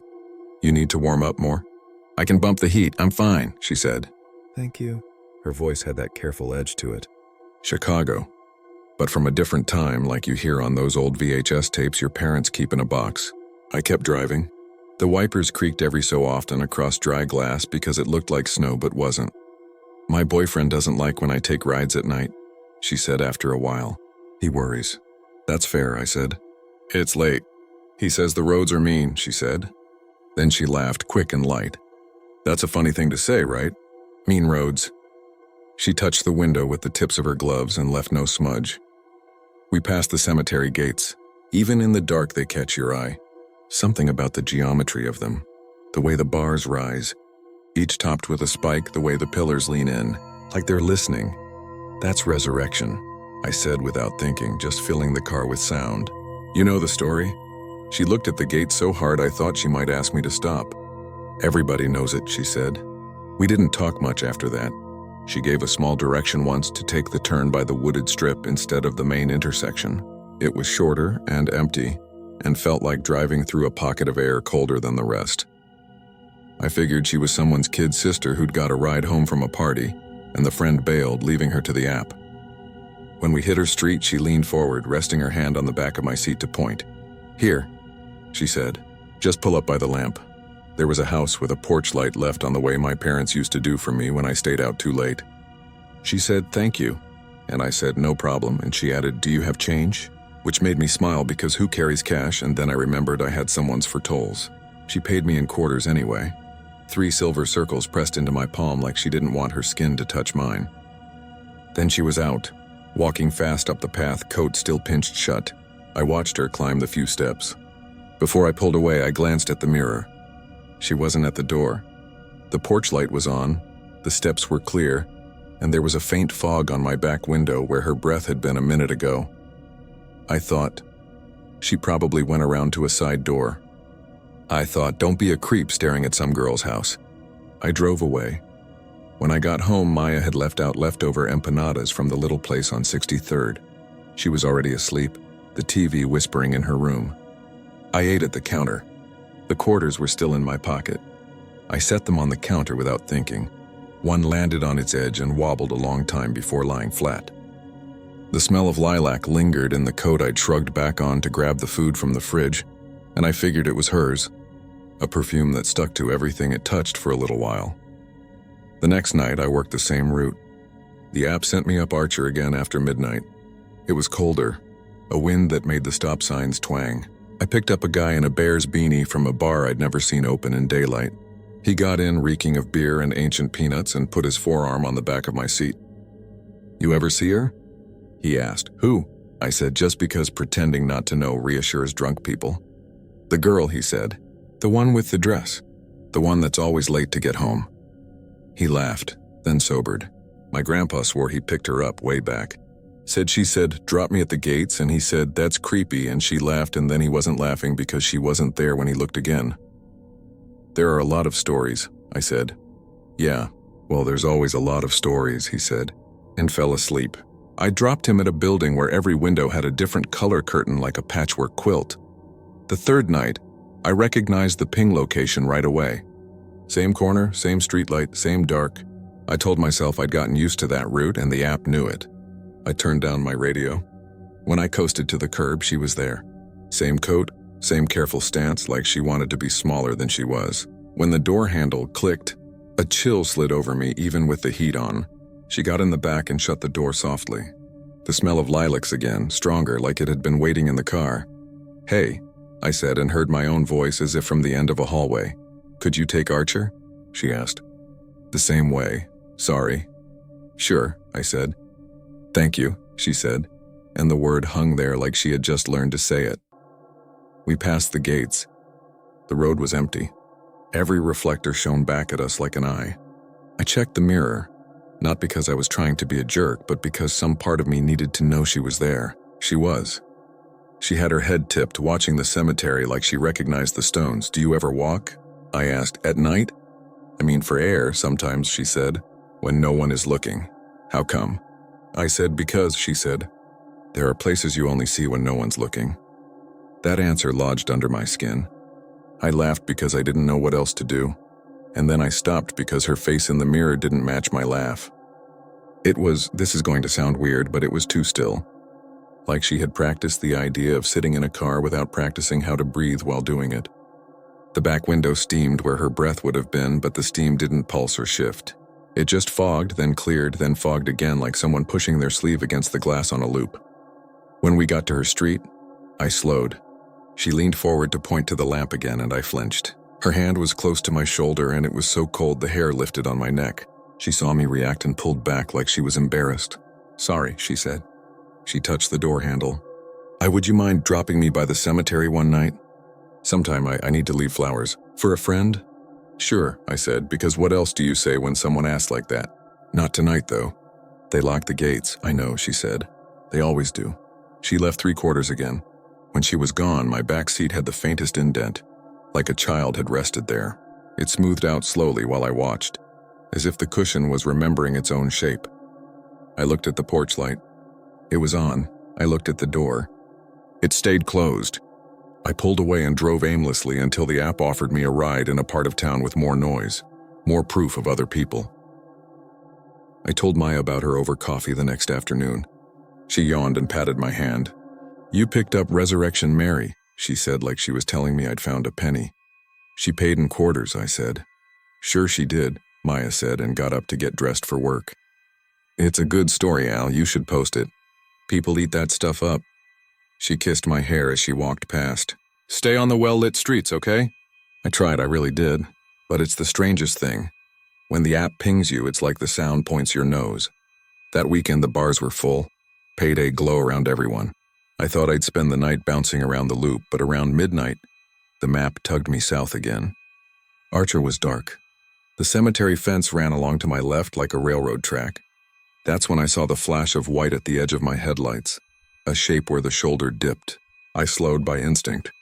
The figure was slight, standing with its back to the road, head bowed, arms folded over the chest as if bracing for wind. I pulled onto the shoulder and rolled down the passenger window halfway. "You okay?" I called. It felt like a stupid thing to yell into the night. She turned. Her face was in shadow under the streetlight. "Can you take me just a little ways? Just to the gates?" I don't know why I let her in. Maybe because saying no would have felt like throwing someone into a river and watching them go. She got in without the interior light flicking on. The lilac smell swarmed the cabin so strong I tasted it. I pulled back onto the road and drove 15 seconds, that's all. To the gates that everyone recognizes. They looked different up close without the day to soften them. The spikes were sharper. The chain that loops them at night had been removed. Someone must have been in there late, a caretaker or a gravedigger. The space between the gates was a narrow mouth. "Here's fine," she said, and her voice had that quick edge again, the way a voice sounds when the body around it is shivering. "Thank you. Want me to wait?" I asked. She looked at me. Her eyes were very clear, the way brown eyes get when the whites are red. "You could," she said, "but I'm not sure you will." She slid out before I could say anything. I watched her go through the space between the gates and cross the path inside. Quick steps, but not hurrying exactly. More like she knew how far she had to go and felt that distance like a weight. I don't know how long I sat there. It couldn't have been more than a minute. The wind was picking up, a hollow sound around the car. I looked at the time and told myself that if she wasn't back in 2 minutes, I'd call someone. Not the police, not at first. Maybe the cemetery office, the number on the sign. Before I could make my mind up, a truck came over the rise behind me, a semi hauling something tall and covered. It blew by in the left lane, horn rumbling in that way that vibrates your ribs. That's when I heard it, the scream. It didn't come from the truck. It came from inside the cemetery, deep, and I don't mean deep like underground. I mean deep like the sound had to reach up a long way to get out. It was a woman screaming, but it was also something else, a tearing sound, like wind being pulled through cloth. I froze, every part of me froze. The truck's taillights swam away and took their sound with them, and the scream roped itself around the inside of my car, thin at the edges and wide in the middle. I fumbled with the seatbelt and opened my door without remembering to unlock it. Cold hit my knees. The road was empty. The gates were open. A figure was moving fast on the path inside, white against the dark. I think I yelled something. I think I cried out her name even though I didn't know it. She came out through the gate and stopped like there was a line on the ground she couldn't cross without help. Her hair was loose now, blowing across her face. "I'm sorry," she said as if she had done something wrong. "I'm sorry, I didn't know he'd be there." "Who?" I said without thinking, like an idiot asking the ocean to be more specific. She looked past me, over my shoulder, not at the road, not at anything in this direction, but back toward the headstones that made the darkness lumpier. "He waits when it's cold," she said in a voice that wasn't hers, flat and low and far away. "He waits by the place where the ground swells. He waits by the gates when they're open." A second scream folded over the first, closer, so close I looked behind me like an animal would. There was nobody there. The wind hit the iron bars and made them hum, a low vibrating tone that joined with whatever I'd heard to make something like a chord a human throat shouldn't be able to sing. "Get in the car," I said. My voice cracked. "Please," she did. When she shut the door, the sound dimmed like someone had put a pillow over it. I gunned the engine and fishtailed a little, tires squealing on cold asphalt. We shot forward. When we were a block away, I realized I was breathing wrong, shallow and fast like I'd been running in my dreams. I swallowed hard and forced the breaths deeper. The smell of lilacs had turned sour, like water left in a vase too long. She didn't speak for a while. Neither did I. Finally, I said, "Do you want me to take you home?" She shook her head. "No," she said. "I don't think so." "Where then?" She pressed her glove to the glass and left no mark. "Anywhere," she said. "Just not here." We drove. It felt like a long time and also no time at all. When I realized I'd driven to Summit again, like muscle memory had steered for me, she said, "The lamp," and I pulled over by the same pole that leaned a little, with the same ring of dead bugs at its base like a shadow. This time she didn't move right away. She leaned forward, her voice more human again, more here. Could you? She stopped. "Do you have paper?" "I'll write it down." I handed her an old receipt from a gas station. She held it like it might break. "You can't," she said, and then she didn't finish that sentence either. She wrote a number. Not a full number, just 7 digits. Old school. No area code. Then a name that looked like a loop that got tired halfway through. She pushed the paper back to me. "If you need to talk again," she said. "I'll try to be there." She got out. I watched her go. The porch light was off. The street was quiet. Only when she was halfway up did the light pop on, late like it had been thinking about it. She didn't turn at the door this time. She didn't do anything I could put a finger on. She reached for the handle and the door swung inward. I waited for it to shut. It didn't. For a half-breath, the open door sliced the light into a shape I can still draw with my eyes closed. Then the doorway was just doorway again, and if there had been anyone there at all, she was part of the house now, or the night. I didn't sleep that morning. I sat at the table with the 7 numbers and the half name and the 3/4, stacked now without me remembering stacking them, and I felt like I had brought something home that belonged outside. Around 9, Maya came in and poured coffee and looked at me over the mug. "You look like you saw a ghost," she said, because she's the kind of person who can't help the line even when she doesn't mean to say it. "Maybe," I said. She sat. "Tell me," I told her about the scream. She went pale in patches, like her skin couldn't be scared all at once. "Okay," she said. "Okay. Maybe she's a real girl and there's some creep following her. Maybe she's..." She didn't finish. "Alex, take this to the cops." "At least tell them the street," I did. I went to the district station like a guy bringing a stray dog he can't keep. The desk officer was kind in the automatic way people are when they don't believe you, but they see you believe yourself. He took notes. He wrote, "Possible domestic disturbance and Resurrection Cemetery, Archer and female, approx 20s, white dress." He didn't roll his eyes. I respected him for that awful small thing. That evening, around dusk, my phone lit up with a number that was missing 3 digits. I'd never seen that before. It rang like it meant to keep ringing until I picked up. I did. "Hello?" At first, all I heard was the hollow wind of a road. Then a woman's voice, not her, older. "Who is this?" the voice said. "You keep calling my house, asking for. The voice caught. "Who is this?" "I'm sorry," I said automatically, because that's what your mouth does before your brain catches up. "I don't think I called anyone." My call history showed no outgoing calls since the cops. "I have your number on my caller ID," the woman said. And then, because the universe likes to add a detail to make you think you're losing it, she read the last 4 digits of a number I'd had 5 years ago. The line went quiet. Then she said, very small, "You're not funny," and hung up. I stared at the screen until it went black and my own face stared back. Hair pushed up wrong, eyes too bright. On my break, I went to the cemetery in daylight. It was a Sunday. Families walked slow, kids weaving the way kids do even when you tell them to be respectful. There were balloons tied to a stone with "Happy Birthday, Daddy" written on them. There were candles in red glass cups half melted and stuck to the ground. The gates were open and the iron was cold even in the sun. On one bar, low and to the left, there was a handprint in the paint where the color had bubbled like something hot touched it and then cooled. I know people say kids did that as a prank. I know people say a lot of things. I pressed my palm there and it covered mine exactly. A groundskeeper watched me and gave the softest nod, like he'd seen this exact posture 100 times. I walked in. I didn't go far. I didn't want to. I stood where the road curves by the big maple and listened for a sound I would never admit I wanted to hear. I heard birds. I heard a plane heading into Midway. I heard the mutter of a truck out on Archer. No screams, no music. Just the sound trees make when they move their leaves past each other. On my way back to the car, I saw a man leaning on the hood of his pickup, smoking. He looked like an uncle. Barbecue-stained Windy City hoodie, scuffed boots. "You drive nights?" he asked, flicking ash. "Yeah," I said. "Everyone always knows somehow." "You see things you don't want to, you call over Channel 19, he said. "Trucker CB, you'll catch someone who's up. You'll catch me." "Name's Stan." He tapped his chest twice like it was his name tag. "You keep away from the gates after midnight. The road gets mean."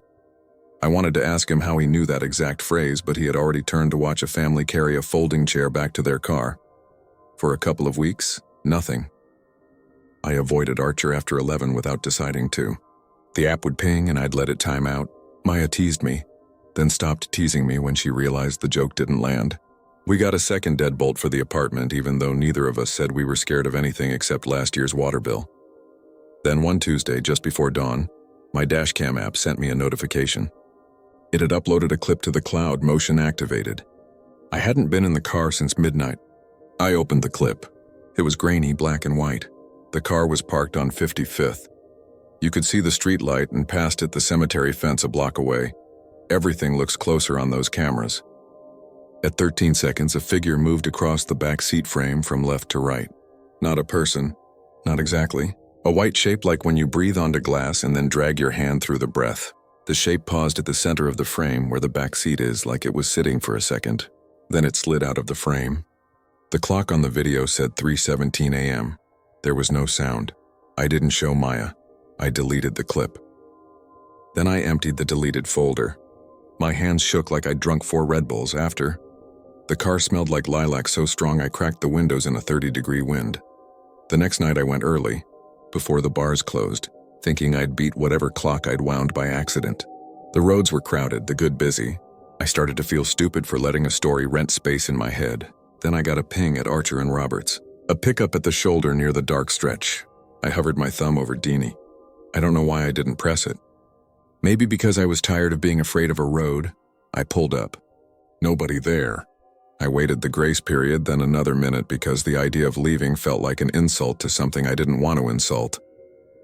The radio fizzed. I reached to turn it off and heard beneath the static a voice. Very soft, singing, humming really, a slow dance tune I recognized from those Songs of the 30s CDs my grandmother used to play at Thanksgiving. The sound wasn't coming from the speakers. It was coming from the air in the car. Like the way a seashell holds ocean, my car held that humming for those exact seconds and then let it go. "Okay," I said out loud. To no one. To someone. "Okay." I tapped end right. I drove to the cemetery. I don't know why. The gates were closed, chain looped with a city padlock lacquering it together. My headlights lit the bars. My phone in the cup holder buzzed once. Unknown number. I shouldn't have picked up. I did. Hello? Nothing. Then a breath. The specific sound of a person holding the phone so the microphone rests against their lip. Mary? I said, finally saying the name I had avoided because once you use a name, you invite it. The line crackled. A whisper so soft I almost missed it. Don't call me that. The phone went dead. I sat there until another truck came over the rise and I realized I had made myself a dark, stopped thing on a fast road. I went home. I locked both deadbolts. I slept the way you sleep when your body forces you to. Months went by. Winter went out and back again like it had forgotten something. People got engaged, broke up, got new jobs, got fired. Maya moved in with her girlfriend, Erin, and I took the smaller bedroom and didn't mind. I stopped driving nights as much. I told myself the money wasn't worth it, but really I didn't want to see the gates. I took daytime airport runs, suburban moms with 4 suitcases and a toddler asleep on her lap. Sometimes, usually on the bus or in line at the grocery store, I took the paper with the 7 digits out of my wallet. I don't know why I kept it. Half the ink had smudged. I tried adding area codes in my head like that could solve a human being. I tried not to imagine calling and hearing that scream. I tried not to imagine the house with the porch light. Then early spring, I was sitting with Stan the trucker at a diner on Harlem that opens at 5 and never seems to close. He'd invited me after we'd waved at each other in traffic twice like idiots. He was telling me about a guy he knew who swore a woman stepped in front of his rig on Archer. White dress. And he'd hit the brakes so hard his head smacked the wheel. And when he got out shaking, hard on the mat, there was nobody there. Just the sound of someone crying far away like underwater. Truckers talk, Stan said, stirring sugar into a coffee that looked like it could stand up on its own. We all got big mouths, but some mouths go quiet after that road. You know? He looked at me. You look like somebody who got quiet about something. Maybe, I said. He shrugged, one corner of his mouth turning up. You don't owe the road a story, he said. You just owe it your eyes when you're on it. That night, back in my little bedroom with the radiator ticking, I took the gas station receipt out again. I thought about throwing it away. I didn't. I put it back in the wallet like I was setting it down on a shelf for later. I don't have a good ending here. I wish I did. I wish I could tell you I called and an old woman answered and said, she died in 1934. And then the line clicked and the world made sense. I wish I could tell you I never smelled lilacs again, or that I see her every Tuesday like clockwork at the same lamp and we talk about the weather like normal people do. None of that is true. Here's what is true. Sometimes when I drive past the cemetery by accident or because I forgot and took the most direct route like a normal person, my radio fuzzes for a second. Not a big deal. Radios do that. Sometimes in traffic I get a whiff of lilacs in a car that's mine and has never had a freshener in it. And I shrug it off because maybe someone on the sidewalk wears that perfume, even though there's no one on the sidewalk. Sometimes a rideshare request pops up on my phone with the name M and a destination pinned exactly between the gates. And when I hit accept, it cancels itself with a message that says, ride no longer available. A month ago, on a stupid warm night for April, I was driving Maya and Erin back from a movie, both of them sleepy and leaning into each other, and we hit the red light by the north corner of Resurrection. The windows were down. The iron smell of the fence drifted in. I felt the air change the way you feel a person enter a room with your back turned. A voice, not a scream, not a hum, threaded through the car like a draft. In it was the shape of a laugh and a dance step, the click of a heel on polished floor. It lasted one heartbeat. Then the light turned green and the moment folded itself small and went wherever moments like that go. I looked in the rear view. The back seat was empty. Of course it was. Alex? Maya said quietly, eyes on the road, not on me. You okay? Yeah, I said. Road's mean tonight. She nodded like that explained everything. Maybe it did. After we dropped them off, I drove home alone. I parked under the streetlight that hums and I sat there with the engine off. The car ticked as it cooled. Somewhere a train blew its horn twice, the sound thinning as it ran. I closed my eyes and tried to picture the gates in daylight. How harmless they look when you can see the grass. How stupid fear feels when the sun is out. When I opened my eyes, there was a small circle on the back seat where the leather looked a shade darker, like something damp had touched it. I watched it as it evaporated and I didn't move. There was no smell this time. just air, and the feeling you get when someone has just left a room 2 seconds before you walked into it. I don't drive Archer much anymore. I don't kid myself that it matters. Whatever is there isn't a road exactly. It's something that uses the road. Maybe it uses people too, the way the city uses us. Makes us part of its story whether we mean to be or not. Every now and then when I'm cleaning out the car, I find a coin under the seat. Not modern, not old enough to be valuable, just a quarter with a year I don't remember being alive for. I put it in a little dish with the others. I don't spend them. I don't throw them away, and I don't pick up girls on Archer anymore, not on purpose. But sometimes late I'll be at a light with the radio low, and I'll see a figure walking along the fence, coat pinched closed, head down against the wind. I'll stare hard enough to make my eyes water. The figure will keep walking. I'll tell myself it's just someone's kid sister who stayed out too late. I'll tell myself there's no such thing as a scream you can smell on your clothes later. Then the light will turn green. The road will open up. The city will breathe in. And the gates, if you don't look at them directly, will seem to lean a little toward the street. Like they're listening for a car that already came and went.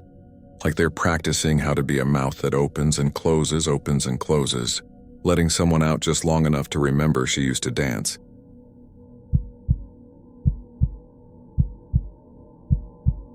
I'm not the kind of person who believes in curses.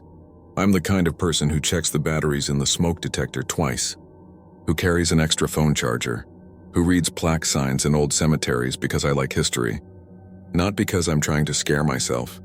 If you've ever visited Salem in the off-season, you know what I mean. Most of the spooky stuff is just t-shirts and mug designs and tours where the guide winks between every fact. I like the walking tours anyway.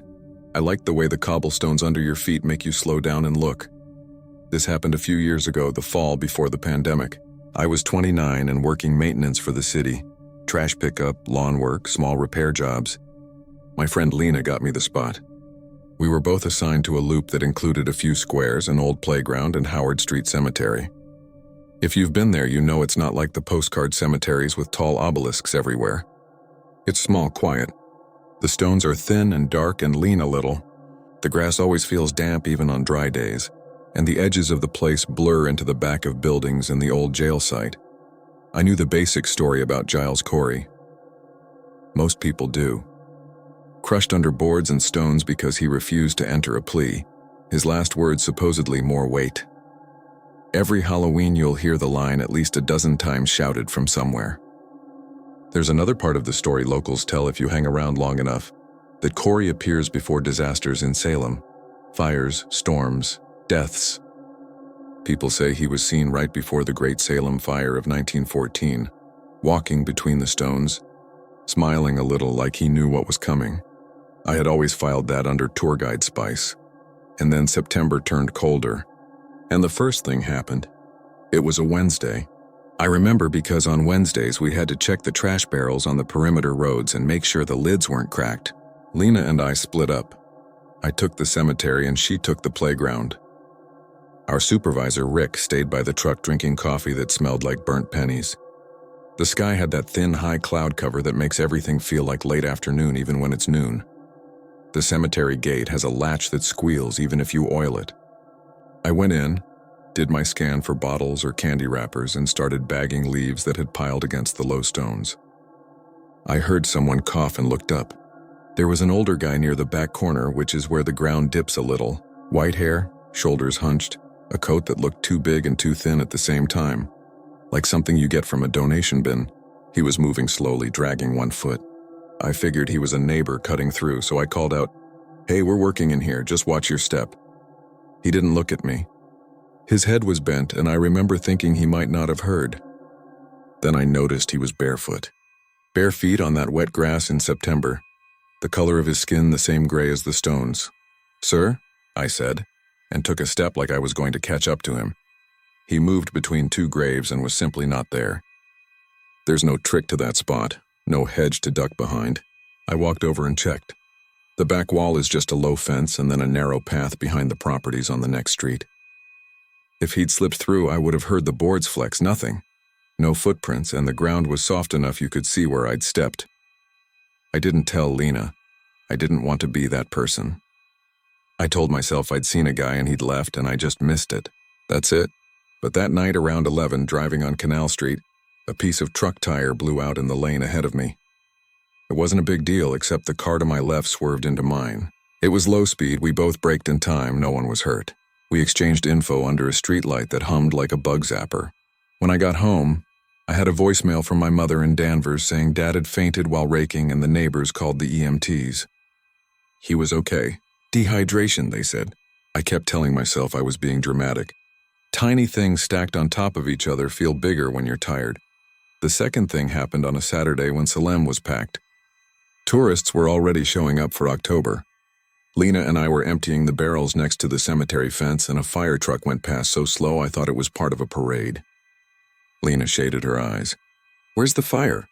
A guy in a colonial reenactor coat about 20 feet away said, like he was happy to be the one to deliver the line. "Howard Street. Old place 2 blocks over, we could smell it a minute later. Not big black smoke. The other kind. Paper and dust." We finished fast and cut through the cemetery to get around the people. The gate squealed. As we passed the middle row of stones, I glanced to my right and saw the same old man, shoulders bent, chest drawn in, looking down. There's no other way to say it, he looked flattened in the middle. Like his bones had collapsed inward. He had that faraway focus you see in people at hospital bedsides. I whispered without thinking, "Do you need help?" He turned his head slow. His eyes were dark but shiny like wet. He looked at me. It lasted maybe half a second. Then a tour group erupted in applause behind us, some joke I missed, and I flinched, and when I looked back, the man wasn't there. We reached the corner and saw the smoke. It was a small kitchen fire, already out by the time we stopped. A woman stood on the sidewalk hugging herself. I caught pieces of what she told a firefighter. Oven mitt, grease, she thought she'd turned the knob off. She kept saying, "My kid was sleeping. My kid was sleeping." Her neighbor had smelled it before she did and pounded on the door. No injuries. They cleared the block in under an hour. Did you see that guy? I asked Lena when we walked back. What guy? Old guy, barefoot. She made a face. Why are you looking at men's feet? I'm serious. I saw 3 Jack Sparrows and a witch with Crocs. Is that who you mean? I let it go. That night doing dishes, I realized my chest felt tight. Not like pain, pressure. I told myself it was anxiety or the way I'd been hunched. I put on a stupid show and fell asleep on the couch. I know this is long already, but there's no short version that doesn't make me sound like I'm leaving things out. This is how it built. Over the next 2 weeks, every time I had to pass through Howard Street Cemetery alone, the air felt wrong. The easiest way to explain it is the way basements feel in houses that flood sometimes. Even dry, they smell like wet. The grass kept sticking to my boots like my weight had doubled. I started walking around the outside instead of cutting through. Even then, I'd catch myself counting without meaning to. 1, 2, 3. I'd read later that the men who placed the stones on Corey counted. I'm not saying that was in my head already. I'm saying sometimes my brain would get quiet enough that the numbers came in on their own. Lena noticed I was being weird but chalked it up to October in Salem, which is a circus. People get pushy. You get yelled at for moving a barrel while someone's trying to take a picture with it. The only person who said anything that cut through was Lou, one of the overnight security guards who does rounds near the jail site. He's old Boston. Flat vowels, jokes that land like a nudge you've learned to like. He was sitting on the back step of a building near the cemetery one evening when I was finishing, and he said, not looking at me, "You been seeing him?" It was early enough that the sky was still blue. I played dumb. Seeing who? He picked something out of his tooth and flicked it. Don't play with me. You work this loop more than most. He likes the ones who show up, if that makes sense. I sat next to him. You're messing with me? He shook his head. You don't have to believe me. Doesn't change what happens. I seen him when I was your age and again when the diner burned over on the point in what, 03? He was watching from across the street. When the line of smoke hit the power lines, he looked at me like he was waiting to see if I'd say something. I didn't. He likes it when you don't. What happens if you do? I said, I don't know, he said and snorted. I'm not that brave. I wanted him to be laughing. He wasn't. He rubbed his chest like it ached. I told him about the barefoot man. I didn't say Corey. I didn't have to. Lou nodded once. Don't follow him. Whatever you do, don't try to make him turn around. I should have listened. I'm not writing this for advice points. I'm writing this because I didn't listen, and I want it off me. There was a storm forecast for the last Thursday in October. The kind of nor'easter that makes the harbor look hammered. We were supposed to get heavy wind, but not much else. Rick told us to secure the barrels and go home early. Around 3, the sky went that greenish color it gets right before things kick off. Leaves skittered like mice. I did a last pass along the fence line at the cemetery. The tour was just ending. The guide said in a theatrical whisper, "And that, dear friends, is why some of us won't cross Howard Street after dark." Everybody laughed. The wind caught a woman's scarf and flung it at the fence. She squealed like it was a ghost hand and then laughed at herself. There was no one in the cemetery when I walked to the gate. I was sure of that. I checked out of habit. Then I heard the cough again, faint and dry. I looked up. Back left corner. The dip in the ground. He was there facing me this time, hands hanging at his sides. His shirt was open at the throat like the collar had been torn wider. The skin in the hollow of his chest looked bruised. He wasn't transparent. He wasn't glowing. He looked like a man. The kind of man who would need help lifting a heavy box. Except my limbs went cold like I'd held my breath too long. I told myself I would walk. I would walk to the gate. I would latch it. I would leave. That's all. I took one step. The grass was slicker than it had any right to be. Another step. He didn't move. I could see his eyes clearly now. If he had smiled, if he had done anything like a nod or a gesture, I think I would have run. He didn't. He just looked at me the way people look at stretchers going by, curious and a little sorry and a little in denial. I reached the middle row and the wind shoved me. It wasn't a clean push. It was like invisible hands on my shoulders and something in my head said, "Not hands. Boards." I kept moving. I didn't talk. I didn't even clear my throat because it felt rude, which is insane, but that's the truth. When I was maybe 10 feet away, he moved. He didn't step. He was just the same distance away again, as if I'd eaten up the space and he'd slid it back between us. My chest hurt. Not pain, pressure, like a big dog sitting on me. I thought of Lou. "Don't follow him." "I'm not following," I said out loud, to no one, to him, to myself. He tilted his head. The wind cut sideways and the trees groaned, and all at once, far off, sirens rose somewhere over the roofs. It was a weird sound, some emergency call I couldn't place. The pressure grew. I put my palm on a headstone to steady myself, and the stone flexed. I know that sounds wrong. It should be solid. But it felt like a rib. I snatched my hand back. The old man's mouth shaped 2 words. I didn't hear them. I read them. More weight. I had a choice to make in that exact second. I had to either pretend none of it meant anything and laugh myself out of the cemetery, or I had to lean into what the city around me had been saying under its breath for 300 years. I leaned. I'm not proud. I leaned because I was scared, and leaning felt like the only way to steer it. "What do you want?" I said. His face didn't change. The pressure eased and then doubled, like someone had breathed with me and then held me down. Thunder rolled long and flat. The sirens multiplied. Somewhere a transformer popped. The light dimmed and it wasn't sunset. "Okay," I said. "Okay." I'm not sure who I was answering. I stepped backward. He didn't move. I stepped again. I was counting without choosing to. 1, 2, 3. On 3, the pressure let up a fraction. I kept doing that, 3 steps, pause, 3 steps, pause, until I was back at the gate. The old man was still there, half-turned now, looking past me. I followed his gaze. The sky over the mill district was torn white. That's what it looked like. Torn. A sheet ripped so you could see the weather behind it. A citywide text alert hit my phone a minute later. Line of severe squalls, microburst risk, take shelter. I jogged to the truck. Lena was already there, eyes huge. "We gotta go." We made it down Bridge Street just as the first heavy gust slammed the truck. Lena swore and gripped the door. The rain came not vertical but sideways, like someone hurling shovelfuls.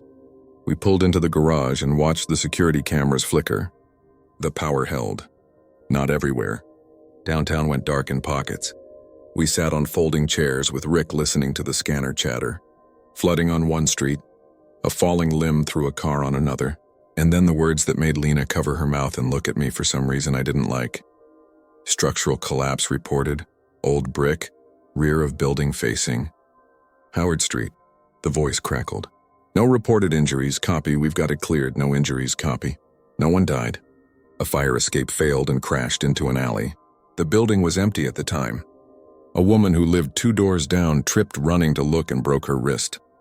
A tree took down the fence at the old jail site. The next day, tourists walked around the tape eating kettle corn like it was part of the plan. I took Sunday off and drove to see my parents. My dad made jokes about being fragile, and my mother kept squeezing my hand and saying she hated the way the news talked about historic weather, like it was bragging. When I came back at dusk, Lou was at his post, smoking in a spot where he wasn't supposed to smoke. You see him? He asked. I nodded. He squinted. You ask him anything? Yeah, Lou's eyes shuddered. People do that. They ask like he's a person, like he wants the same things we want. What does he want? I said. I don't think he wants, Lou said. I think he is. Like a pressure system. Like a tide. He took a drag and stared at the cemetery as if he'd prefer it sprouted a supermarket overnight. I'll tell you something else. The night before the big fire, my granddad's brother said he saw him walking, not in the cemetery, but along Harbor Street, smiling. Granddad said his brother never smiled again. Not really after he told it. Not because he was scared. Because whenever anything bad happened after that, even if it had nothing to do with Salem, he'd see the look on that old man's face. I waited for the punchline. There wasn't one. You want my advice, Lou said. You stop walking in there. Go around like the rest of us do when the air feels wrong. You can say it's silly. You can laugh and say you're not superstitious. That's fine. Do it with your mouth if you want. Just do it with your feet too. I started going around. It helped, or I told myself it helped. There were still things. I got a voicemail from a number I didn't know that was just 3 long seconds of labored breathing. And then the sound of something heavy settling. My upstairs neighbor's smoke alarm went off at 3 in the morning, and I heard the thud of him taking the battery out. And when I opened my door, the hallway smelled too strongly of cold stone. In a coffee shop, a kid playing with a handful of pebbles lined them up on the table and counted to 3 over and over, whispering. None of this is proof. I know that. If you want proof, go to a lab, not a cemetery. The last part is the part I almost didn't include, not because it's graphic or anything like that, but because writing it down makes me admit how small I felt. It was 2 weeks after the storm.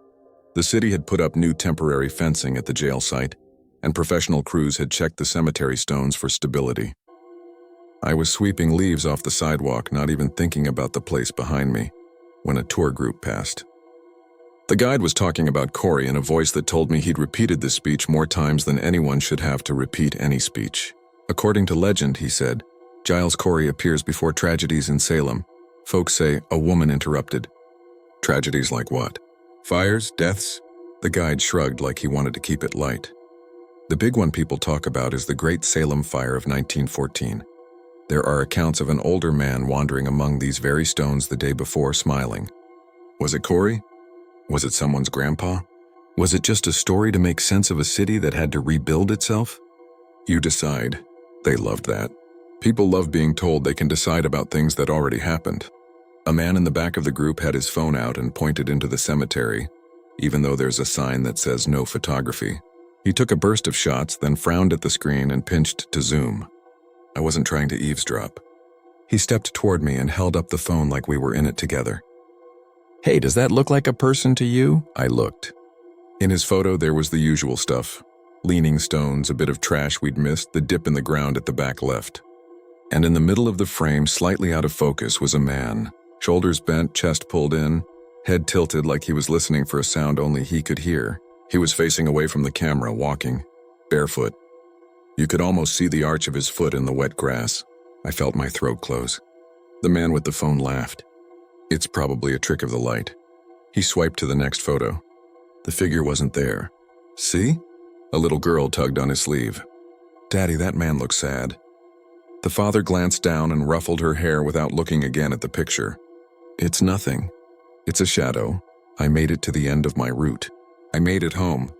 I locked my door and double-checked the stove and checked the windows and sat on the floor with my back against the couch, counting breath in threes, and when it got quiet enough that the house sounded like a seashell, I heard a small shift somewhere deep, like a building settling, like weight being added, like an old decision being made again. I don't walk past Howard Street Cemetery anymore.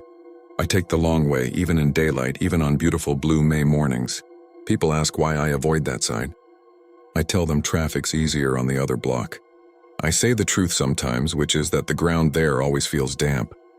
If someone brings up the story about Corey, I change the subject. If they push, I tell them what I told you. I don't think he wants anything, and I don't think he's angry in a way that we understand. I think he's a pressure system.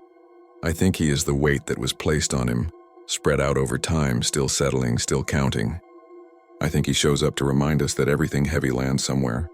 Last week there was a kitchen fire 2 streets over. No one was hurt. The smoke made the sky weird for an hour. The next morning, leaving my apartment, I saw a heel-shaped mark in the thin mud by the curb. Could have been from a construction worker. Could have been anything. I stepped around it. There's no big finish here. Nothing came to drag me into the ground. I didn't wake up with stones on my chest or hear a voice in the walls. The scariest things I've ever seen in Salem were totally ordinary. Bare feet on wet grass. The way a photo shows you something your eyes didn't. The sound of weight shifting in another room when you know you live alone. If you go to Howard Street and you feel like cutting through to save a minute, hey, maybe you will, and maybe nothing will happen, and maybe you'll laugh at yourself. If the air feels wrong, if you find yourself counting steps without meaning to, if you see an old man moving slower than the wind around him, don't tell him to stop. Don't tell him anything. Just go around. Use your mouth to make jokes if you want, but use your feet to leave. 2 nights ago, thunder rolled somewhere out past Marblehead. It was probably just weather. The lights dimmed and came back, and my phone buzzed with one of those test alerts they send sometimes. I shut the curtains. I sat on the couch. I listened for that small settling sound. I didn't hear it. Not then. But this morning, walking to work, I turned the corner by the cemetery out of habit because habits are faster than fear, and I saw a fresh bunch of flowers tied to the fence with ribbon, someone's memorial for something recent. The ribbon had slipped and the bouquet was dragging on the ground. I bent to fix it. The knot pulled at my fingers the way wet rope does. When I stood up, there was a man across the fence, back left corner where the ground dips. He was looking down, hands open at his sides. He didn't move. I blinked and he was gone. The pressure in my chest eased before I even fully felt it. I didn't go in. I didn't follow. I went around. Once you start noticing weight, you notice how often people shift it. Groceries from one hand to the other. Toddlers from hip to hip. Stories from mouths to ears. You notice how often people ask for more of it without knowing. You notice that when the wind is wrong, the stones look like they're leaning in to listen.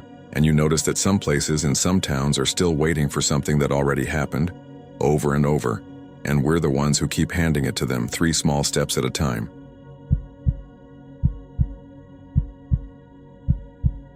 I used to think the scary part of Old Town was the parking. That was my joke when customers at the shop asked me about the ghosts. The only thing that'll haunt you here is the tow truck, I'd say, and point them to the lot behind the taco stand. I worked nights at a little souvenir place on San Diego Avenue, the one with the hand-painted tiles and the bin of cheap maracas by the door. It sat between a candle shop and a fast casual taco spot with picnic tables under string lights. If you've ever been to Old Town, you can picture the street. Old adobes, tour groups, that low hum of people eating and taking pictures. And right around the corner from all that, tucked behind a white stucco wall with a wrought iron gate, is El Campo Santo Cemetery. You can miss it if you're just there for margaritas. People do. They don't realize the street itself is part of the cemetery. Nobody does until they notice the brass markers in the asphalt. This wasn't the summer. It was last November, a week after Dia de los Muertos, when the marigold garlands were still up and the paper skulls hadn't faded yet. The air does this thing at night where it smells like cumin and tortillas and cold damp earth at the same time. There's the ocean somewhere out there past the hills, and when the marine layer slides in, it softens the edges of everything. Lights smear, voices carry. That's the setting.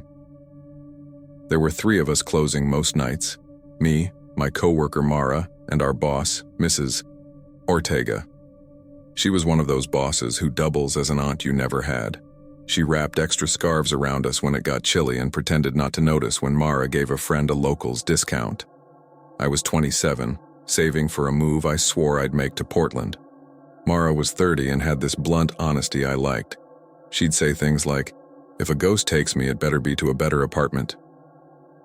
We had a regular security guard, Tony, who did rounds between our block and the little plaza by the candle shop. He walked heavy, like his boots wanted to be heard. The first weird thing happened on a Monday after we closed. We were counting out the drawer and something slid behind me on the floor. I turned around expecting to see a coaster or one of those tiny ceramic suns we sell by the register. It was a quarter. It had rolled from the front door clear across the floor and stopped at the threshold to the back room. It looked clean, almost new. I glanced at Mara. "Did you drop that?" I asked. She shook her head. "Must be your tip from the other side," she said and smirked. That's how she handled the old town ghost thing. "Keep it light." I picked up the quarter and it was cold. Colder than the tile. Not freezer cold, but winter in a fridge cold. Mrs. Ortega watched me hold it and pursed her lips. "Leave it," she said. "Some things want to be where they land." "Okay." I set it on the counter. She took a paper cup and turned it upside down over the coin, like we were catching a spider. It sounds like a story in a story, but she really did that. For the rest of the week, customers pointed at the cup and I told them it was part of a game we were doing. I lifted it once when nobody was looking. The quarter was gone. I don't know who took it. I told myself it was one of the kids who always grab at everything and their parents go, "Hands, Mateo." But that night, when I stepped out to smoke, I quit in January, but not then. I felt a little tug at the back of my hoodie. I turned. The sidewalk was empty. Wind moved the Papal Picado banners overhead. Across the way, in the glass of the candle shop window, I saw myself, cigarette tip bright, and the empty street behind me looked like a stage waiting for its actors. Old Town empties out different than downtown. It doesn't flash to silence, it thins like water draining. Those brass markers in the street, little round discs the city set to show where bodies still lay under the asphalt, catch the streetlights when cars pass. People step over them without seeing. I didn't always see them either. But that week I noticed. I noticed how the air went cold on that patch of sidewalk where the plaster wall meets the cemetery fence. I noticed how the streetlight nearest, the gate flickered, always that same one, like it had a slow blink. "Stop staring at the cemetery," Mara said on Tuesday. "You'll start seeing things and then I'll have to be the tough one." "What if you're the one who sees something?" I asked. She tossed me a roll of bubble wrap. "Then we burn the whole block down and say it was a grease fire." Tony timed his rounds by the hour. You could set your watch to the scrape of his keys. He hated when tourists took selfies with the graves. "Be respectful," he'd say. "If this was your grandma, you'd want respectful." He told me, once while I was sweeping the doorway, that the worst nights were the quiet ones. "It's like the place remembers itself," he said. "When it's loud and full, it's a show. When it's empty, it's a person." On Wednesday, a guy in a brown coat came in right at closing. He had that tired traveler look, dusty cuffs, hair that had done time under a hat. He didn't browse. He walked straight to the counter and asked if we sold maps. "Maps?" I said. "You mean like the Old Town walking tour map?" He nodded. His eyes were blue but cloudy, like dishes that went through too many cycles. I pulled out the free fold-out we kept near the postcards and opened it to show him the star for El Campo Santo. He placed a finger on the spot.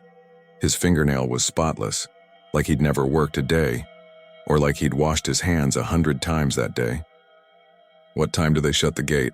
he asked. 10, I said. "But the street side's always open." He looked at me like I'd answered in a different language. "I don't want to be there after 10, he said. Mara came from the back with the trash bag and did her customer service smile. "You folks from out of town?" she asked. The man didn't answer. He folded the map, slid $1 into our tip jar with exact care, like placing a coin on a tongue. When he turned to go, I noticed his coat had these sewn-on cloth buttons I hadn't seen on anything modern. The thread was uneven. I told myself it was a vintage thing. We locked up. When we stepped outside, the air did that wet, cold bite. The streetlight near the gate clicked on, went off, then came back with a weak glow. The man in the brown coat stood under it. When he saw us, he crossed the street and headed away from the cemetery. We watched him until he disappeared around the corner by the taco stand. "People give me weirder vibes on the trolley," Mara said, like she had to add a punchline. We both noticed the second thing at the same time. The brass disc in the center of the crosswalk, the one I'd stepped on a dozen times, was gone. Not missing like removed, just not there. The asphalt looked smooth. I thought maybe I'd been wrong about its exact spot. Then the wind shifted and I got a nose full of that smell. Not sewage, not food waste. Dirt, but old dirt. You know how a basement smells when you first open it after a long time? Like pages and soil? That. Don't, Mara said, because I'd taken a step toward the gate. Let's just go home.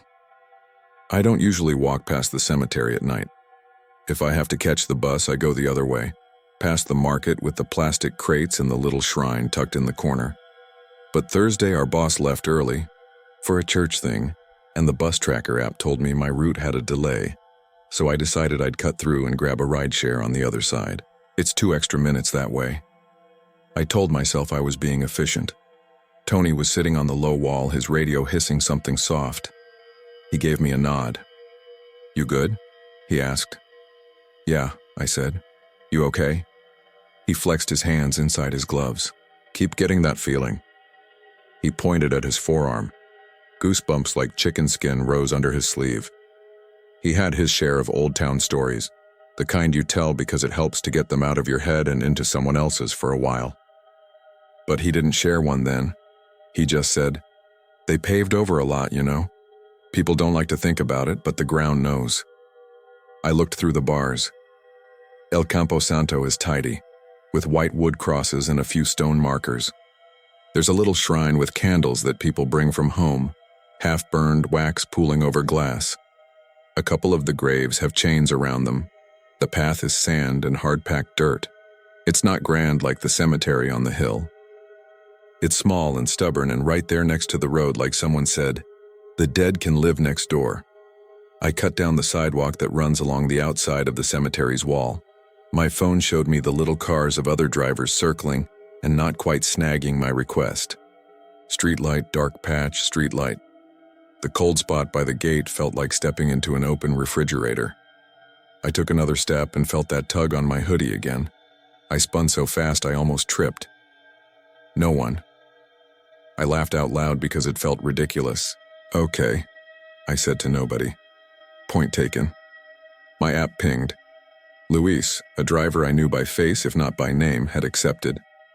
I saw his car pull up on the far side of the cemetery, the passenger side window rolling down with a squeak. "You Alicia's friend?" he called out. I remembered Alicia, a barista who moonlighted as a tour guide. "That's me," I said, walking around the gate. Luis frowned at the dashboard. "My map tried to take me through there," he said, nodding at the cemetery. "Look." He held up his phone, and sure enough, the little blue line did a crazy thing where it cut across the dirt paths and rejoined the road. He laughed. "Glitch, I got in." The car smelled like pine and vanilla in that cheap air freshener way. We pulled out, turned left, and for a moment the headlights crossed the white crosses inside the fence. It felt rude, like shining a light into someone's bedroom. Luis tapped the radio. "You're the last one I'm picking up," he said. "My kid's got a project due. God help me, it involves glitter." We were halfway down the block when I saw in the side mirror a man step into the road behind us. "Brown coat?" He didn't look at us. He looked at the gate like he was decide something serious. Then he vanished. Not poof lightning, not Hollywood. He was just there and then he wasn't, like my eyes had blinked but I knew they hadn't. "Did you see?" And I started. Luis spoke over me. "Nope," he said.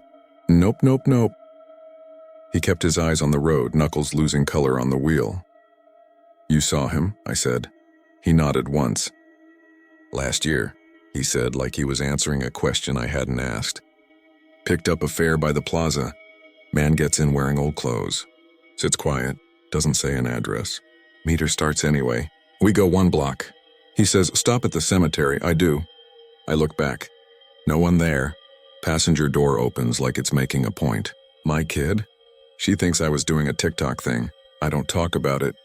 He dropped me at my place in Mission Hills and I said thank you like it was any other ride. When I got inside, the smell of my apartment, laundry soap, and day-old coffee stabilized me. I washed my face and told myself I was tired. That's always the bargain you make, right?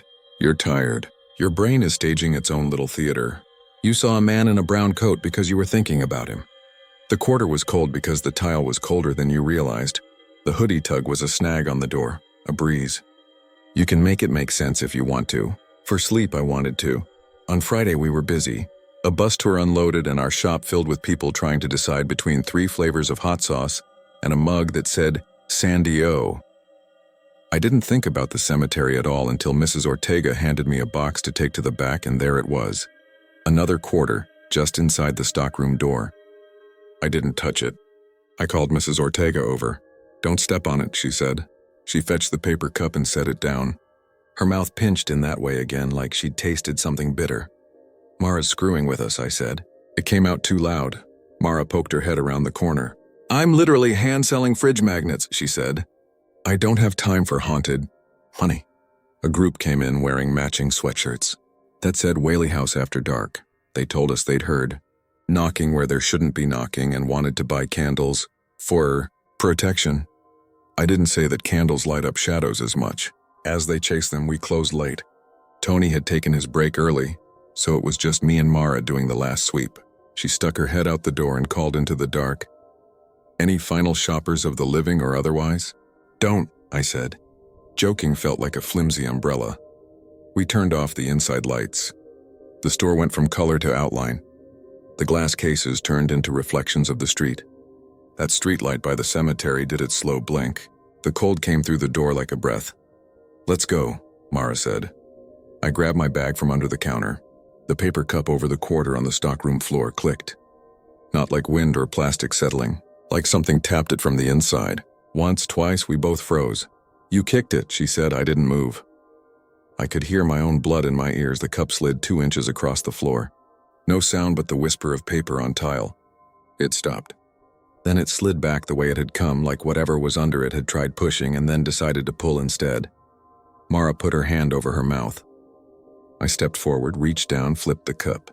There was no quarter. A ring of damp had formed on the tile. Not a spill. Not a ring shaped like the cup.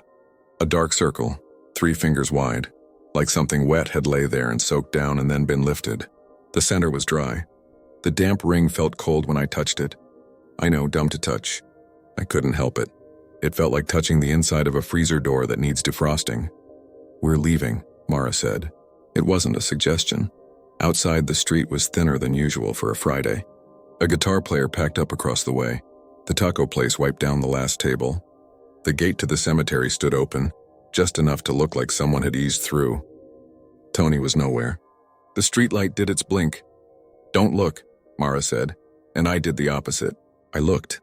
The man in the brown coat stood by the gate, half shadow, half light. He wasn't foggy. He wasn't translucent. He looked like a person waiting to cross the street. He looked like someone finding a place, sir, I said, immediately wishing I hadn't. Stupid thing to say to anything. Do you need... He raised a hand. Not guilty, not stop, not hello. A small lift of the fingers, like acknowledging a neighbor he didn't know the name of. Then he turned toward the gate and slipped through the space where the iron didn't meet the wall. No squeeze, no scrape.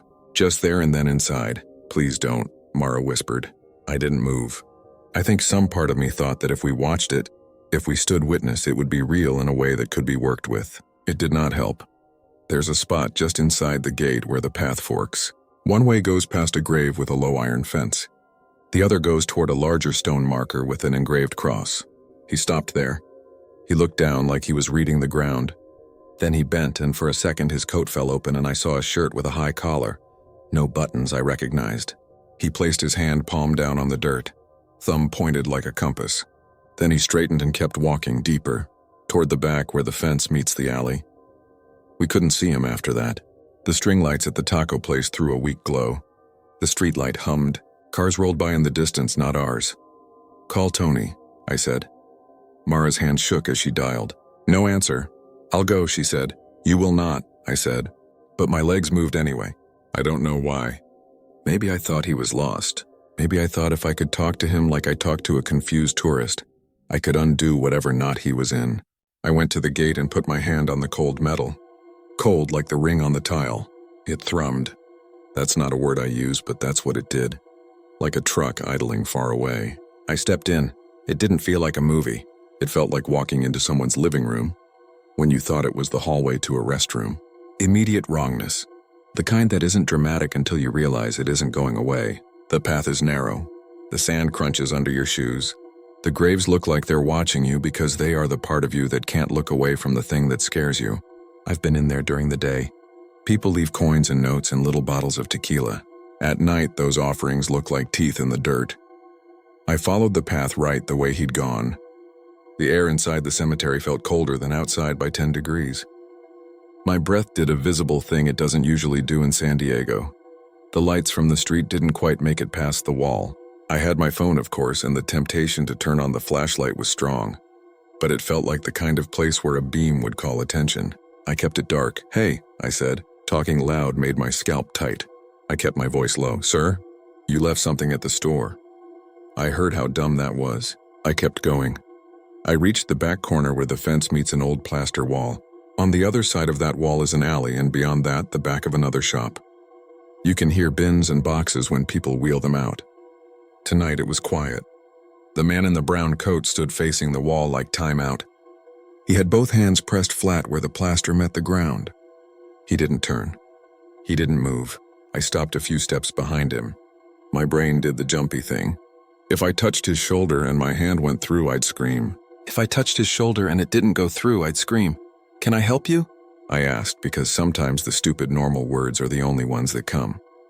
His head tilted just enough to break and reform the line of his hat brim. His voice, when it came, sounded like someone talking into a closet. Not far, not whisper, just muffled by old air. "You moved the road," he said. My mouth went dry the way it does the first time you admit something out loud.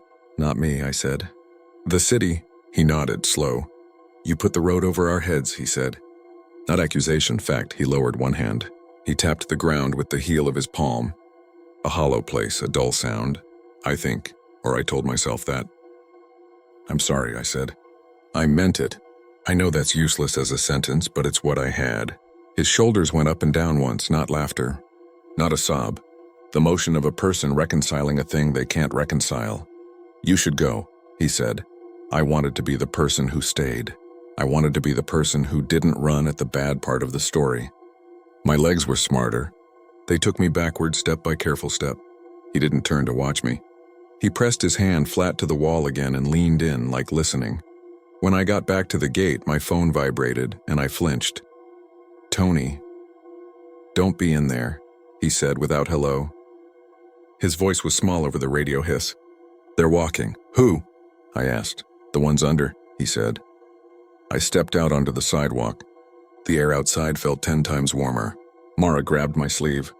"What did he say?" she asked. I opened my mouth to tell her, and everything on the street went still at once. Not silent. Still. The flag by the taco place froze mid-flutter. The steam from the grill hung like a photo. The blinking streetlight paused on like it had made a choice. In that stillness, I heard footsteps where footsteps shouldn't be. Not on the path, not on gravel. A slow drag, like someone moving where there was no space to lift their feet. It came from under the road. I didn't know how to hold that sound in my head. Cars drove over that spot all day. People walked dogs over it and spilled salsa and dropped their keys. Right then, the road sounded like a ceiling. A slow, careful weight, as if whoever was beneath didn't want to startle the floor above them. Something tugged my hoodie again. Harder this time, not a joke. I moved forward without choosing to. Mara made a noise, a soft like a door hinge. Tony rounded the corner, breath fogging. He looked at the ground, not at us. "Don't stand on them," he said. "Not tonight." We backed away from the brass disc that had been gone and was now back, shining dull in the street. I hadn't seen it return. One second it was not there.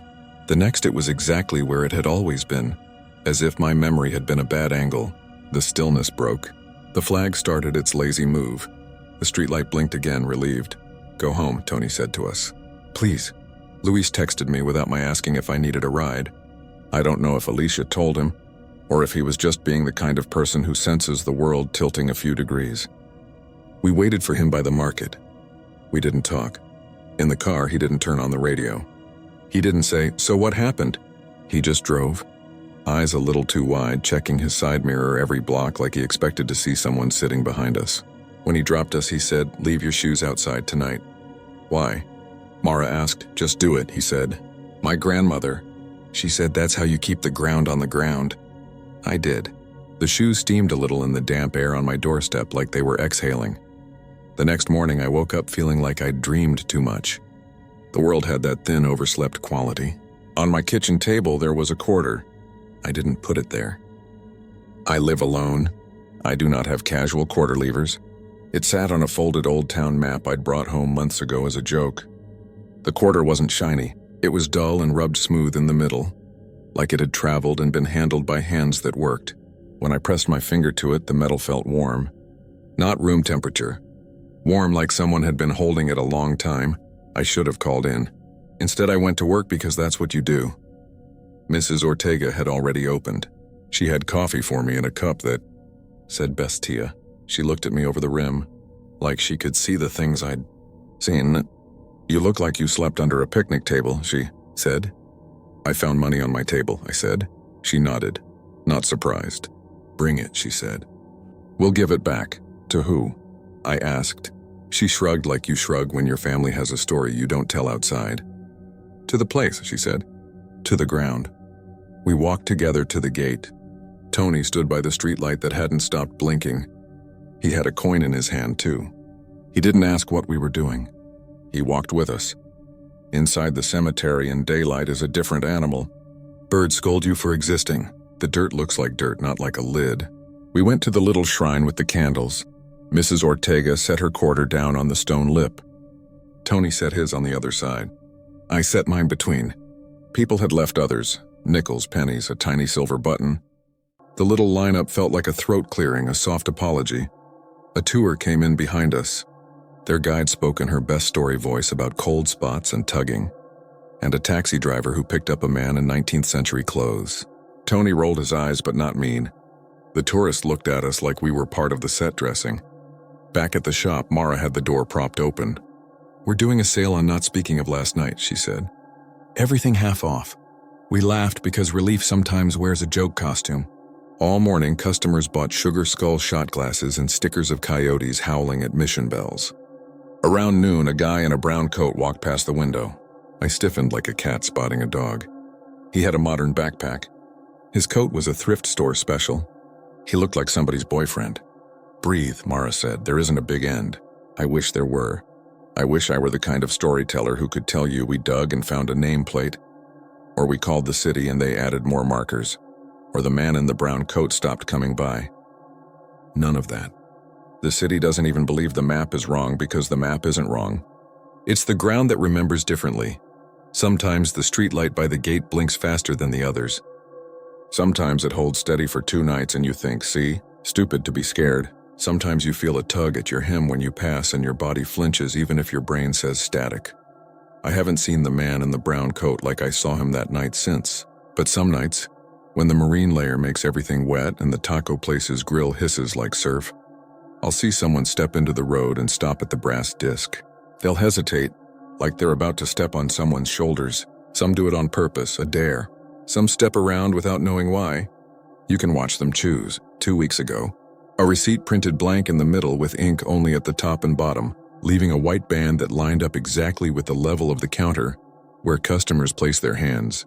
We printed again, same. Mara said, maybe the ghosts are on strike, and I said, maybe we are. And we both laughed too hard. We gave the lady her change and she dug in her bag and dropped a quarter in our jar without looking. It hit with a flat clink. I swear this is the part that feels insane to tell. It jumped. Not high. Not enough to catch the eye of anyone not waiting for it. A twitch. It looked like it didn't want to lay on top of the other coins. It wanted space. When we closed that night, I covered the jar with a paper cup. Mrs. Ortega didn't stop me. I moved apartments in January. Not to Portland, not yet. I still work the shop sometimes. I still take the long way around if I'm on the phone and not paying attention. And if a tourist asks me about the ghosts, I don't make the parking joke. I say, be respectful. I say, don't stand too long on the brass discs in the road. I say, if you feel a tug, go with it. They laugh and buy their magnets and post their photos and leave. My cab receipts folder on my phone has a ride with no fee. No time, no end, just passenger unknown. Luis says the same one shows up on his app sometimes and he deletes it. A street cleaner told me, at dawn once, that his big brush hits a soft patch by the gate and skips every time, like he's rolling over a carpet seam. Tony got a different job, but he still comes by. He stands with his coffee under the streetlight and watches the brass disc in the road like it's a pot that won't boil while you're looking. If you go, you might not feel anything. You might eat tacos and take a selfie by a white cross and leave believing in nothing but churros. Or maybe you'll feel your shirt tug like a kid needing you to bend down. Maybe your phone map will draw a line that doesn't make sense, across a dirt path it has no business knowing. Maybe when you're counting out change later, a quarter will sit on your table in a warm little circle of air, and you'll know without knowing what it wants. I stopped trying to decide if any of it is a haunting. It's a neighborhood. People live there. People lived there. That's the whole story. The dead aren't good at paperwork. The city paints lines. The ground keeps its own ledger. Every so often it pulls at your clothes to remind you to look down. And if you look down at the right time, you might see the man in the brown coat standing under the flickering light, hand raised in that small neighborly way, waiting for traffic to pass so he can go where he belongs. If you see him, don't call out like I did. Don't try to fix him. Just step off the brass disc while he walks. That's all anyone is asking. A little room to pass. A small detour for the ones under the road.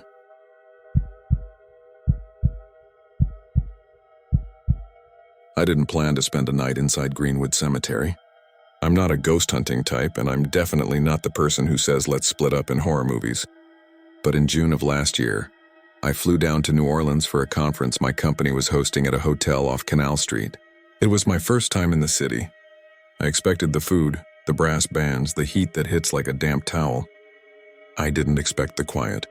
There's a kind of hush New Orleans has between sounds, like even the air is listening for something. I shared a room with my coworker, Maya, who's the kind of person that treats a convention schedule like a scavenger hunt. She had a spreadsheet for panels, coffee shops, and must-do experiences. On our second day, she tossed one of those glossy rack cards onto my bed, the kind you find by hotel elevators. Cemetery tour, she said. St. Louis #1 was booked, so we've got Greenwood. They say it's got the prettiest tombs, and a legend. The legend was printed on the back in the kind of font you only see on Halloween invitations. A woman in black, grieving her family taken by yellow fever, drifting between crypts at night, sobbing and clutching a parasol. If you tried to follow her, the card said, you'd lose your way. A caretaker once followed her and vanished. His lantern burned long after the rain. Tourist bait, I told Maya. Also, it says, do not enter after sunset. She grinned. We're going at 10 in the morning. We met the guide by the wrought iron gates. She introduced herself as Stella and handed out paper fans, which felt more polite than helpful in that heat. The tombs rose around us like marble houses with names chiseled into the lintels. Dumont, Arsenault, Lafitte. Not that Lafitte, Stella said, but a cousin. The above-ground vaults caught the light in a way photographs don't. It wasn't just brightness. It was a chalky glare that made you squint. High grass pressed against the gravel paths. The air smelled of wet limestone and cut flowers that had gone a day too long in the sun. Greenwood is relatively young compared to some others, Stella said. Still plenty of stories. She walked with a practiced slowness, timing her facts to our footsteps. One of the oldest involves a lady they call the mourner. Black dress, parasol. Some say she's from the fever years. Some say the influenza. People disagree about her name. But if you hear crying, you don't go looking for it. Maya rolled her eyes, but I was listening. I don't believe in much, but I'm not stupid enough to argue with someone else's fear on their home turf. We turned down a road that seemed narrower than the others. Trees leaned in from the edges, live oaks with those long beards of Spanish moss. Stella stopped at a family vault whose marble front was stained by the city's kind of rain, the kind that doesn't so much fall as seep. There was a small wind-up lantern sitting at the base like an offering, old-fashioned, with a thick glass window scuffed into frosted patches. It wasn't lit. This is the tomb most folks associate with her, Stella said. Family lost 3 children in 1 week. The mother died a month later. Husband remarried and moved upriver. The story says the first wife never left. She comes back every night, cries into her parasol so you can't see her face. A man at the back, a guy with a camera and the kind of hat that said he was trying not to be a tourist, asked what everyone wants to ask on these tours. Has anyone here seen her? Stella smiled politely. I've heard her. twice, and please don't go looking. I'm not saying you'll disappear. I'm saying this cemetery will confuse you in the dark. The paths change. It's a trick of perspective. You'll think you're heading toward the lights on City Park Avenue and wind up deeper in, surrounded by the same names you passed an hour before. She pointed at the lantern. People leave those. I don't touch them. The tour ended with everyone holding their paper fans like paddles. Maya bought a bottle of water from a cooler near the gate and asked for a restaurant recommendation. Stella circled a spot on a paper map and, almost as an afterthought, told us to bring an umbrella if we walked anywhere that afternoon. The weather turns fast here. We didn't go back to the cemetery that day. We had panels, a happy hour, and a dinner where a client insisted we try a cocktail that promised to be like absinthe but friendlier. It was not friendly. I went to bed sometime after midnight with the steady whir of the air conditioner drilling into my dreams. The second night, after everything wrapped up, we were free. Our little group split. Some people went to Frenchman Street. Maya wanted something spooky but not like cursed. She remembered the mourner. Just a peek, she said. We'll stay on the sidewalk. We're not idiots. We walked up Canal and turned at the bank where the streetcar braked with that metal-on-metal squeal that makes your molars itch. Greenwood sat there calm and heavy like a sleeping animal. The gate was locked. A few candles flickered here and there inside, leftovers from earlier visitors. The air had that pregnant feeling it gets before summer rain. We weren't alone. A man stood by the fence near the corner. He wore a security uniform that was a shade too pale and a badge that caught the streetlight. He was talking low to a woman leaning against the brick pillar. She had one hand on a bicycle handlebar and the other holding a cigarette like it needed steadying. Don't even let the teenagers hop the wall anymore, he was saying. Last year a kid broke his ankle and I'm the one got in trouble. Maya asked if it was okay to stand there for a bit. The guard, his name tag said Rene, shrugged and asked us to keep it down. If I stop here, right here where we made a series of decisions that, summed together, feel like a yes to something we didn't understand. It would be simple to blame Maya. She's the one who said, if she's real, wouldn't she want witnesses? She's the one who held her phone up over the fence like it was a periscope. She's the one who said, wait, did you hear that? But I heard it first. You don't expect crying to sound like that. You expect a jagged sob or a wail. This was contained, like someone trying not to cry and failing quietly. It came from inside, somewhere back beyond the first row of tombs. It wasn't loud. It didn't need to be. Everyone stilled at once, Maya, me, Renee, the woman with the bike. The cigarettes stopped. The streetcar sounded far away, like another city. Renee shook his head before anyone could say a word. Nope, he said almost to himself. Not tonight. The crying didn't get closer. It didn't get farther. It was constant, like a faucet barely turned. There were words in it that I couldn't make out, like syllables chewed into mush. Maya whispered, "It's a prank." The woman with the bike whispered, "I used to hear my aunt in the kitchen when she was gone." Sound travels. Renee said nothing. Then, almost like it knew we were there, the crying stopped. There was a second of empty air, and then a thin, scratchy sound like a nail brushing down fabric. It went on for a few inches, slow, careful. Renee flinched. He lifted a hand and made a small motion toward the darkness with his palm up, the way you would to a stray dog. "I'm calling Baptiste," he said, like this was routine. He pulled out his phone, squinted, then pocketed it again. "Battery's dead. Who's Baptiste?" Maya asked. "Caretaker," Renee said. "Well, night caretaker when he feels like it. Lives a block over, behind the funeral home." He gestured with his chin. "He'll say leave it alone." The crying came back, lower now, almost mindful of us. Maya gripped the fence. "What if she needs help?" "She don't," Renee said, and his accent turned his words to river stones. "That's a long song, Cher. We might have left then if not for what I saw next. I'm trying to be honest here, to tell this the way it happened instead of the way a story wants to go. So I'll say this clearly. What I saw could have been someone playing a trick. It could have been light.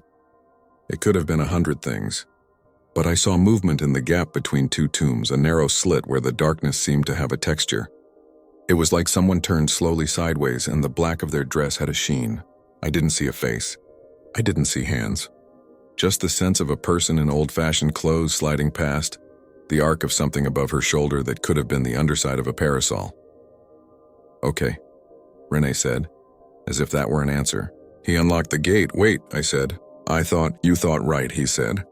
This is the part where I say please go home. He pushed the gate a few inches. It made that old hinge groan that sounds like a voice in a story you tell children so they know better. But I'm not letting you idiots hop the fence and crack your heads. If you're going to ignore me, you're doing it with me. The woman with the bike said a short prayer I recognized from a childhood I thought I'd shaken off. Maya looked exhilarated. I felt like we were stepping onto a boat that hadn't actually steadied at the dock. The air inside was a different temperature. Cooler but thick. Sound changed. Our shoes on the path made softer noises than they should have. The crying faded as we moved in, then returned in the opposite direction like it was moving around us or we were looping. Renee stayed close, flashlight aimed low at the ground. He told us to keep to the worn gravel. The ground's uneven, he said. Some of these spots are soft. I knew what that meant and tried not to picture it. We passed the Dumont tomb and the Arsenault and the Lafitte cousin. The little wind-up lantern sat where I remembered it. Only now there were two. One on each side of the family vault Stella had called the mourners. The new one was Brazier, the glass cleaner. I had the brief childish thought that someone had set them out like candles for a birthday cake. Renee stopped. Who put that there? He set his flashlight beam on the newer lantern and the glass threw the light back dull. Baptiste, he said. He's playing. Caretaker sense of humor. Maya whispered. The crying shifted like a sigh. Renee crouched and rattled the new lantern. You could hear the wick flick in the oil. It wasn't lit either. He rocked back to stand and that's when the rain started. Not a downpour, just a steady wet whisper. It ran down the tomb faces in little veins. It filled the air with a smell like old iron and citrus. We took shelter under a live oak that had shouldered 2 vaults apart as it grew. The Spanish moss hung down like curtains. The crying went quiet. I know how that sounds, like a cliché. The ghost stops when the rain starts. That wasn't the unnerving part. The unnerving part was the way the rain made everything else louder. The streetcars, the imperfect gutters, some music far away in a bar, and still, under it, a tiny click. Like a lighter when it doesn't catch, click, click, click. Renee's flashlight wavered. He adjusted it.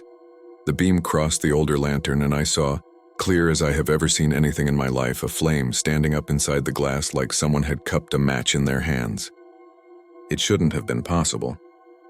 The rain was coming in at an angle, and the lantern windows were streaked and open at the top for air. The flame didn't flicker. It didn't even shrug. Don't touch that, Renee said. He said it fast and not to any one of us in particular. Maya took a step forward anyway. It's a trick, she said, but her voice was quieter now. Like those camping lanterns. Some chemical thing. You want to smell the chemical thing? Renee asked. You want to take that home? The crying began again. Not closer or farther, but somehow inside the same space as us.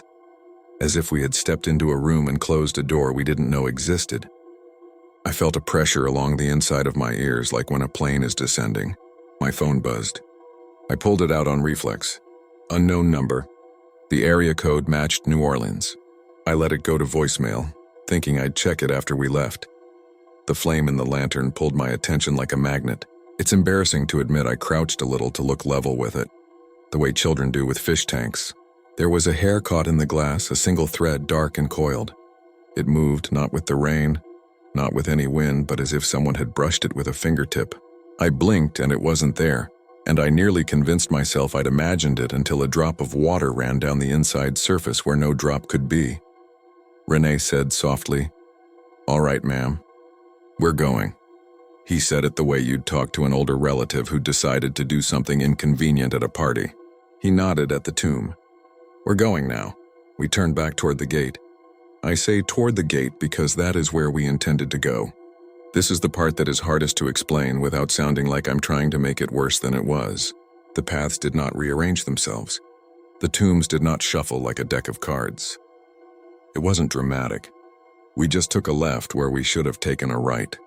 And then we corrected by going straight into a row that curved, and after 3 turns too many we were back at the same vault with the 2 lanterns like we'd never moved. Maya laughed. "Okay, that's funny." She laughed again, but it was a hiss this time. "Seriously?" Renee didn't laugh. "This is why we don't play," he said. "Don't look at their names. Don't read. Don't let them put you in a story." We tried again. The rain slacked to a mist. We gave the vault our backs and followed the outer wall. or what we thought was the outer wall, only to find ourselves facing a different corner that looked exactly the same. And then an iron cross I remembered from earlier. And then, this is true, a broken vase with a clump of artificial lilies that had gone sun-bleached on one side so they were greenish-white like you see on the backs of leaves. I remembered that exact bruised color. We were walking in a circle, not a perfect one. More like the kind a tired child draws around a table. Maya got her phone out for the compass app and held it flat on her palm. The little red needle spun like it was tipsy. "Oh, come on," she said, but there was no anger in it, only a thin thread of fear. "It's fine," I told her, because that's what you say when no one believes it. "Just a grid. A bunch of rectangles. We can keep one hand on the wall like if you're lost in a maze." Renee shot me a look. "This isn't a maze," he said. "It's a city. You don't put your hand on a city and tell it where to go." While we argued about something we had already decided, we had decided to be scared and to pretend we weren't. The crying moved for the first time. It traveled, not like footsteps. It didn't rise and fall. It slid along the edges of the air and settled about 10 feet to our right. I didn't mean to look. I looked. A figure stood between two tombs whose names I didn't process. She wasn't a blur. She was not a smear of shadow or a trick of dark angles. She was there in a dress that fell to the ground in layers that had once been heavy, but now seemed to hang from themselves. Her parasol wasn't over her head. It was folded, closed like an umbrella, the tip resting on the gravel. Her hands held the handle halfway down. One glove was gray with water. I could tell you her face was obscured. I could say the hat brim shadowed her features. That would be easy. But the truth is worse. I could have seen her face if I'd wanted. There was nothing in the way. Her features were exact. They were also wrong in a way that I can't articulate without sounding mean. She looked like a person whose expression had been practiced so many times it stopped being about anything. Imagine you meet someone you recognize from an old photograph, and they smile exactly the way they smiled in the photograph. Imagine they hold it too still. That was her face. She had the sadness arranged on it like a mask she was required to wear by someone who'd never seen sadness. She made the smallest motion with her hand, like the movement you'd use to show a child where to step so they wouldn't get their shoes muddy. She wanted us to follow. Renee whispered, "No." He said it again, "No." I felt Maya shift beside me. I don't know if she meant to take a step. I only know that I put my hand out without looking and found her wrist, and she grabbed onto me like she needed a landmark. The mourner's mouth moved. If she said words, they didn't make it to us intact. It was like the sound of them got lost in the rain, and yet my mind supplied a subtitle that I'm not sure is trustworthy. The subtitle said, "Here, please, here." And then it said, "Don't forget the lantern." I might have laughed then, in that high, useless way people laugh when they're about to cry. "We're leaving," I told her. I sounded like I was apologizing for a bad date. "I'm sorry. We're leaving." She didn't step toward us or away. She made the same small gesture again, and for a second I saw the parasol's fabric, what was left of it. It had a faded pattern, not flowers, not dots, something geometric, worn pale like the design had tried to remove itself. I thought of bleach. I thought of fever. The crying began again, but it didn't come from her mouth. It came from the ground. It came from behind my knees. It came from the seam of the tomb door at my left and the corner of the wall at my right, and from inside the glass of the newer lantern whose wick had found a light while we were looking at the woman. The older lantern's flame leaned just slightly, as if it were a person turning to listen. The rain ran down the sides of both lanterns like they weren't there. Renee said, loud enough this time to break whatever held us, "We're done." He put his hand on my shoulder and on Maya's, and that's when my phone rang again. "Same unknown number," I answered. On the other end, there was the noise of someone not breathing exactly but trying to remember how. You know the sound kids make when they've cried too hard and the air comes in hiccups? It was like that, but slowed down. Whispered words came through in a voice that didn't belong to anyone I know. "Lanterns burning. Lanterns burning. Lanterns," and then a scrape, and then, "Don't let it go out." I hung up so fast my thumb hurt. We started walking. It should have been simple. There was the wall. There was the path hugging it. We would keep our left shoulders close to stone and follow the curve. We would not look over our right shoulders at the empty place where a parasol might be. We would not check the lanterns to see if their flames leaned like ears. We would step with care because the ground is uneven. Some spots are soft and the city has a way of swallowing your ankles if you don't respect it. And it worked. 10 steps, 20. The streetlight glow at the gate appeared not far off, exactly where it should have been all along. I could hear the wet whisper of tires on City Park Avenue. I could smell the fried dough sweetness from a stand near the streetcar stop. We were almost there when Maya stopped. "Where's Renee?" she asked. I realized I didn't feel his hand on my shoulder anymore. I turned, expecting him to be right behind us or slightly off to the side because he'd gotten distracted by some maintenance thing only he would notice. He wasn't there. I saw him halfway back down the path, hat dark with rain, flashlight at his feet.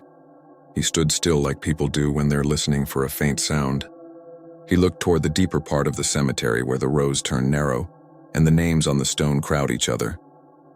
He put a hand up, asking us to wait a second. I remember thinking how civilized that gesture looked, how normal. Then he stepped left between two tombs and was gone. We called his name once, then louder. Maya picked up his flashlight and swept it through the gap he'd slipped into, but it hit a wall not 3 feet in. No passage. No walkway. Just a dead end and our voices coming back to us without his name in them. We did not go after him. I wish I could claim I tried. I'm not going to lie, I didn't. Maya didn't either. We went to the gate like you go to a door when you smell smoke. Outside, the woman with the bike was gone. The street was washed clean in a way that suggested it wouldn't stay clean for long. I made myself turn around once and look back down the row. There was nothing moving except rain and moss, but the older lantern, the one with the scuffed glass, burned like it had decided to teach the rain some manners. It lit the name on the tomb in a way that preserved nothing. I couldn't read the letters. It didn't matter. I knew them from the tour. It was the family door. Maya called 911. We kept our voices down because it seemed wrong to be loud. The operator asked what happened, and I heard myself say something about a missing person, about a security guard, about a cemetery, and a locked gate. She asked if there had been an altercation. I said no. She asked if he had been drinking. I said I didn't know. She asked where we were. I looked at the street sign and gave her the intersection. When the police came, and then a couple of people from the city, and finally a man who looked like he'd either just woken up or never properly slept, I found out that Baptiste was real and he was, in fact, a caretaker. He was also tired of this story. He listened to what we told him, nodded in the right places, and then went inside with 2 officers. They came back 20 minutes later soaked through, saying they didn't see anyone and that our friend had probably gone out the other side. Maya said there was no other side. The officer said a city this old has more than one exit if someone wants one. He wrote down our names and our hotel and told us to get some rest. We did not sleep. At 3 a.m, my phone buzzed with a voicemail notification from the unknown number. I didn't want to listen. I listened. It was the same whisper voice saying the same words. Don't let it go out. There was an exhale at the end that sounded like, please, but it might have been rain against the microphone. The next day, the conference wrapped up and we were supposed to go home. I wasn't going to, but what else was I going to do? Patrol the perimeter of a graveyard? Maya gamed out scenarios in the taxi like a lawyer prepping an amateur case. We'd miscounted rows. Renee had a key to a side gate. He'd spotted a kid inside and gone after them. When our plane lifted off, my ears popped and the city became a pattern of roofs and water stains.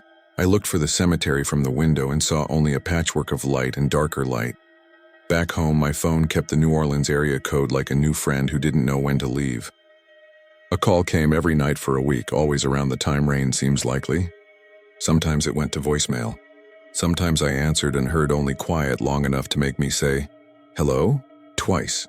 On the 4th night, the whisper voice did something different. It said my name. It didn't get it exactly right. It made the R too soft, like someone unfamiliar with it. It said my last name with the wrong stress. The rest of what it said was what I'd already heard. Lanterns burning. Don't let it go out. I changed my number. The call stopped. I slept better. This would be the end if not for 3 things. The first thing happened a month later when a padded envelope arrived at my apartment with no return address. Inside was a wind-up lantern. Not new, not old enough to be charming. Scuffed glass. Same model as the one at the tomb. I turned it over and checked for a note, a trick, a prank. There was nothing. The wick was unused. It smelled faintly like damp paper and worn fabric, the way thrift stores smell when the air conditioning is working too hard. I put it on a shelf and then, after a few days, into a closet because even unlit it felt like an eye. The second thing is more difficult to explain in a way that doesn't make me sound like I'm reaching. Around that same time I started waking up to the sound of rain when it wasn't raining. I'd lie there and listen to nothing hit the windows, to no water in the gutters, to the non-drip of my kitchen faucet. Sometimes the quiet would switch to that contained crying for a second, just long enough to remind me of the shape of it, like a photo negative after you close your eyes. I told no one. Maya and I kept in touch for a while, texting in fits, sending each other screenshots of our weather apps like proof we hadn't imagined humidity. The third thing happened this spring. I went to New Orleans for work again because companies are practical like that. New city, same hotel chain. I didn't ask to go. My boss assigned me and I said okay because I wasn't going to move my life around a place I visited for 2 days and left scared of. That's what I told myself. I didn't go to Greenwood. I didn't even route a walk within a mile of it. I went to meetings, smiled at people, used too many small napkins. On the last day, someone in our group suggested a beignet place on City Park Avenue, and my stomach did a thing, like it remembered something my brain had decided to leave alone. I almost said no. I said yes. It felt silly not to. You can't see the cemetery from the cafe. You can feel it, though. It sits in the corner of your eye like you forgot something. On the way out, a man bumped my shoulder and said, "Oh, excuse me." And when I turned, it was Baptiste from that night. He looked the same amount of tired. I told him who I was. He nodded. That same slow, unsurprised nod New Orleanians have when the world does something weird again and they file it under happens. "They ever call you?" he asked. "Yes," I said. "Me too," he said, like he was telling me it had rained after all. "Renee?" he added. I shook my head. "His sister says he's staying with a cousin in Baton Rouge," he said. I say to her, "That boy left his lunch in my fridge. Ain't nobody go to Baton Rouge without their lunch." We stood there, strangers with a shared story. I asked him if he thought it was a trick. "What isn't?" he asked back. He looked toward where the cemetery would be if we could see it. Some tricks, they're old enough they become the shape of the place. Folks forget who started them. Before he left, he put his hand on my shoulder like he had done to me and Maya that night. The same weight and caution. "If you ever pass by after dark," he said, "and you hear crying, go home. If you ever find a lantern burning in your house and you don't know how it got lit, don't blow it. Don't touch it. Don't look at the glass too long. Just open your door and let the night take it back. That's not for you." I told him I didn't own a lantern. He smiled. "Good," he said. "Keep it that way." I didn't tell him about the one in my closet. I haven't even told Maya. It felt too much like inviting something to sit down. I flew home the next morning. My plane landed to a dry blue sky. I slept hard that night, deep and boring, and woke to the smell of rain. Not the sound. The smell. Petrichor, like science, labels the thing that makes it okay to love. I lay there and stared at the ceiling and pretended to myself that I had dreamed the smell, because people forget that scent is a real sense, that it can be wrong. When I got up, my closet door was open. I don't know if I left it that way. I probably did. The lantern sat on the floor where I'd put it, only not exactly. It had been turned a little so that the glass window faced out. A thin smear on the glass caught the light. I leaned down. It was a print. Not a full handprint, not greasy or obvious. More like a starburst where a fingertip touched and dragged a little. The print wasn't in a skin oil pattern. It was in the faintest ash. I was stupid. I reached for the handle. I stopped because my phone buzzed in the other room. Unknown number. My chest felt like an elevator starting down too fast. I didn't answer. The voicemail icon popped up. I didn't listen. All day I worked and told myself I would throw the lantern away that night. Throwing things away is clean. It draws a line. That evening I took a trash bag out of the roll under my sink and went to the closet. The lantern was gone. I hadn't moved it. I tore the closet apart, then my bedroom, then my apartment with the kind of focus you get when you're trying not to think about the other option. I was on my hands and knees checking under my bed when the air got cooler in that not quite air-conditioned way. The smell of rain intensified, and for a second a draft went past my cheek like someone walking quickly in a long dress. The crying began inside the room like a radio turned low. I stood up. The window was closed. The outside was clear. My door was locked. I said something aloud that I won't repeat because it was either a prayer or profanity, and I don't want to give it credit. The crying stopped. Outside, a truck passed, and then a neighbor called to her kid, and then a bird made a sound like laughter. The normal world returned itself to me like change from a cashier. I sat on the edge of my bed and stared at nothing in particular until I could move again. Then I did what I always do. I made a plan. Plans are a way to move your body even when your thoughts are stuck. The plan was to donate the lantern, not to the thrift store too close, to a prop house a few neighborhoods over that rents things to theaters and film students. I put on shoes and got my keys and opened my front door. The lantern sat on the hallway floor outside my apartment, wick black and clean as if new. It was dry even though the hallway had those damp cinder block walls that always managed to feel wet after a rain that never fell. Next to it was a folded paper umbrella from a drink, the cheap kind that splinters. Someone had drawn little diamonds on it in pencil, a pattern like the faded one I'd seen on a parasol. I stood there, door half open, my apartment behind me breathing out cool air, the hallway smelling like dust and something old. I did not touch the lantern. I did not bring it in. I took the elevator down, walked out to the dumpster enclosure and put the drink umbrella in the trash because that was petty and human and manageable. I haven't seen the lantern since. A part of me believes someone was messing with me and got bored. Another part of me does not ask questions it can't use. I don't answer unknown numbers. I don't keep umbrellas in the house. I don't buy flowers if I can help it. Last week, Maya texted me a photo from a market somewhere, black lace parasols under a tent, and I put my phone face down. 2 nights ago, my building's fire alarm went off at 2 a.m. Everyone spilled into the parking lot in pajamas, blinking and irritated, clutching pets and phones. There was no fire. The fire department walked through, checked, said a sensor tripped. We laughed and swore and went back inside.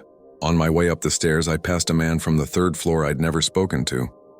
He was holding his key in a paper bag with takeout oil bleeding through, and he looked tired in the same way Baptiste had looked tired, like the city had put something in him he hadn't asked for. He said to no one in particular, "Smelled like rain." It didn't, not to me. Maybe that's good. Maybe it means whatever I carried home washed off. Or maybe I just can't smell it anymore. Sometimes you tell a story to get it out of your mouth. Sometimes you tell a story like setting a lantern on a stepside, a small light to warn people away. If you go to Greenwood Cemetery, go in daylight. Listen to your guide. Don't follow what you think you hear. If someone asks you to keep a light burning, ask them whose it is and why. If they don't answer, go home. If despite all that, you find yourself standing in a narrow row between tombs after dark with rain, turning the air into a secret, and you see a woman in black with a parasol closed like an umbrella, and her face is the exact shape of sadness held too still, and a lantern glows at your feet without moving in the wind, don't touch it. Don't try to blow it out. Don't look at your reflection in the glass. Turn around even if the paths don't agree with you, and walk in any direction that smells less like rain. And if your phone rings while you're walking and the number is one you don't know in a voice that sounds like someone learning to breathe says your name wrong, followed by, don't let it go out. You don't owe it anything. You don't owe it your attention. Hang up, keep moving. You were never part of that story, no matter how politely it asks. That's what I tell myself anyway when I wake up to silence too loud to be only quiet.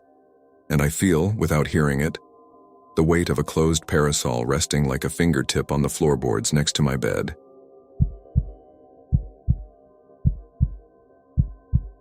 I'm not a superstitious person.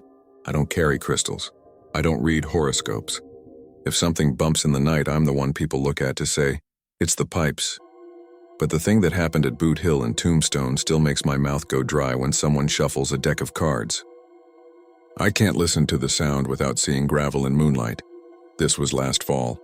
I was driving from Phoenix to Bisbee to help my sister Maya move apartments. She'd broken up with her boyfriend and needed boxes and a truck and a familiar face.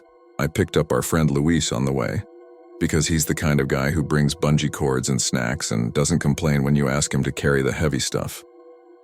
He's a jokester, basically. Makes the world feel less serious. We got to Bisbee late, moved what we could, then crashed on her old living room floor. In the morning, Maya said, "Do we have time for one detour before we finish?" She had this look like she was already bracing for a no. "Where?" I asked, sipping the coffee she'd made in a chipped French press. Tombstone. It's only half an hour. I want to show Luis the kitschy gunfight shows. You'll like Boot Hill, I don't know. You just feel it there. Luis grinned. I'm always down for kitsch. I checked my mental timeline. We could spare an hour. 2 if we rushed later. Okay, I said. But let's be efficient tourists. The drive through the desert was the kind of quiet that eats sound. Low mountains, the dirt the color of old pennies, creosote and scrub, and that particular high white sky that makes shadows razor sharp. We rolled into Tombstone in late morning and parked near Allen Street. There were people already out in period costumes, and a guy with a waxed mustache asked if we wanted to see where the Earps stood. Luis joked that he had an appointment at high noon. Maya elbowed him. Boot Hill before the shows? She asked. It's better with fewer people. We walked up the slight hill toward the cemetery. The heat was a dry, close wait. There's a gift shop at the entrance. I'm not judging, it's just the way of things. And a woman at the counter handed us a photocopied map with a little legend of the famous graves. Keep to the path, she said. Don't lean on the markers. They're old. Boot Hill isn't big. It's fenced in with simple headboards, wood planks with names burned or painted into them and stones piled around. Talk to enough people and they'll tell you Tombstone is mostly performance, mostly reenactments and staged gunfire. But Boot Hill sits weirdly quiet above the theater of it all. There were wind chimes on a porch somewhere down the hill, and the wind kept almost lifting them and setting them down again, like a breath that never committed to air. The gravel paths were pale and our shoes made that dry crunch. I read names that didn't mean anything to me, then names that did. Billy Clanton, Frank and Tom McClory. They died at their ages and I stood there at mine. Doing the math a person does when the past is touchable. He was 21, I'm 34. He never got past a year I don't even think about anymore. Look, Maya said, pointing. 3 small coins sat neatly on top of one of the headboards. Dull quarters that had lost their shine. People leave stuff. For luck? Luis asked. For the dead, she said. Or for themselves. Depends on the person. We wandered. A ranger, I don't know his exact title. He had a badge and the dust-soft hat. Came up the path from the far corner. He was older. Rawhide thin with a wristwatch that looked like it had been through things. His name tag said Earl. He nodded at us like we'd been there longer than we had. Morning, he said. Any questions, ask away. Just keep to the paths. Snakes like the stones. Rattlers? Luis asked. Yep, Earl said. And bull snakes. But the bull snakes are the ones you want to see. Earn their keep. He moved on, slow and deliberate. I noticed his boots left almost no imprint in the gravel. Some people walk like they're trying not to disturb the ground. I don't know when it started, the noticing thing. The first one was small. I heard footsteps behind me on the path and stepped aside automatically to let someone pass. No one passed. I turned around. Maya and Luis were 10 yards back, reading a marker together and laughing quietly about a name. I think it was Dutch Annie. And there was no one else on our stretch of path. The footsteps were that same crunch as if someone with weight and direction had been right at my shoulder. When I looked back at the gravel, I saw what my own steps had done. They were messy, slightly inward, the pattern you make when you're not paying attention. But there was a second line beside them, lighter, neater. As if someone had been walking where I was walking, only the stones had sprung back almost all the way. If I hadn't stopped, I wouldn't have noticed. As it was, I could barely convince myself they were there. By then, the heat had burned into my temples. I told myself it was the sun. You hear what you expect to hear at a place like this. The neuroscientist in me, not a real one, but we all have an inner know-it-all, said something about pattern recognition and white noise. Gravel being like radio static, you can tune into whatever station you want. Hey, Luis called. Get over here. This is the one I was telling you about. He pointed at a marker with a typewritten summary stuck to a post. It was for unknown miners, 3 men found dead near a wash, shot in the back. Their names, if they ever had them, didn't survive. Maya squeezed her water bottle until it crinkled. They keep finding bones when it rains, she said. Washes uncover stuff. Earl had come back around. He joined us without saying anything, stood a respectful distance from the marker and looked at the sky like he could tell what was coming 3 hours ahead. Monsoon season does it, he said finally. Ground remembers things. It spits them out. I don't know if it's because Earl said that or because it had been rising on its own, but the feeling I had, like you get when you're being watched and try to laugh at yourself for it, dialed up. It wasn't one pair of eyes. It was many. Not angry exactly, just present, like a classroom full of kids waiting for your next move. "We should come back tonight," Louis said. It was a joke. It's the kind of thing you say at a cemetery because you know you won't. He waggled his eyebrows. "Bring a Ouija board." "Ouija boards are just spelling practice," Maya said, but she smiled. Earl didn't smile. "Cemeteries closed after sunset," he said. "Fence gate gets locked for a reason." When we left, the woman at the counter asked if we wanted any postcards. Maya bought one with the famous names printed on top of a sepia photo. I used the bathroom because I'd been chugging water and the desert has a way of wringing it out of you. When I came out, Earl was standing next to a display of little tin badges and dusty keychains. He nodded at me like he knew I'd come out right then. "You from around here?" he asked. "Phoenix," I said. "Stay long?" "Just today. Helping my sister move." He glanced toward the window, then back at me. "Watch your pockets tonight." I waited for the punchline, but he just kept looking. "Tourist pickpockets?" I offered. He tilted his head. "Cards go missing. Wallet cards, decks, people drop them accidentally." Accidentally. He made little air quotes with dry fingers. "It's a thing. Folks like to dare." "We're not planning any dares," I said and tried to smile. "Good," he said, then almost to himself.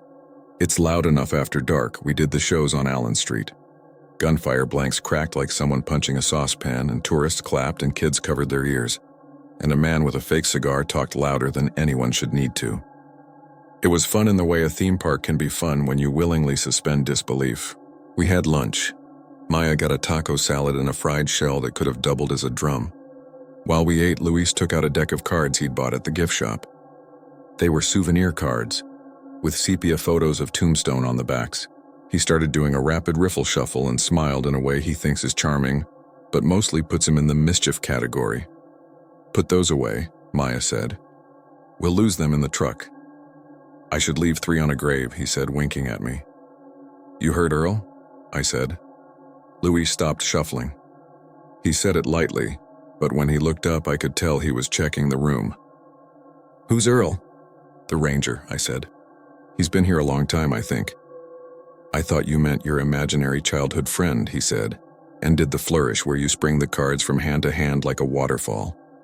"He's good with that stuff, too good. The cards make a sound like a river of paper going from one palm to the other." We moved the rest of Maya's stuff in the afternoon, and by the time we unloaded the last box it was past 7. The sky had gone that bruised purple you only see in the desert. Street lights in Bisbee clicked on with a little electric sigh. We ate pizza on upturned crates. Maya said something about the cemetery again, how it felt like the ground had a pulse up there, and then shrugged it off with a laugh. By 10 she had crashed on her new bed.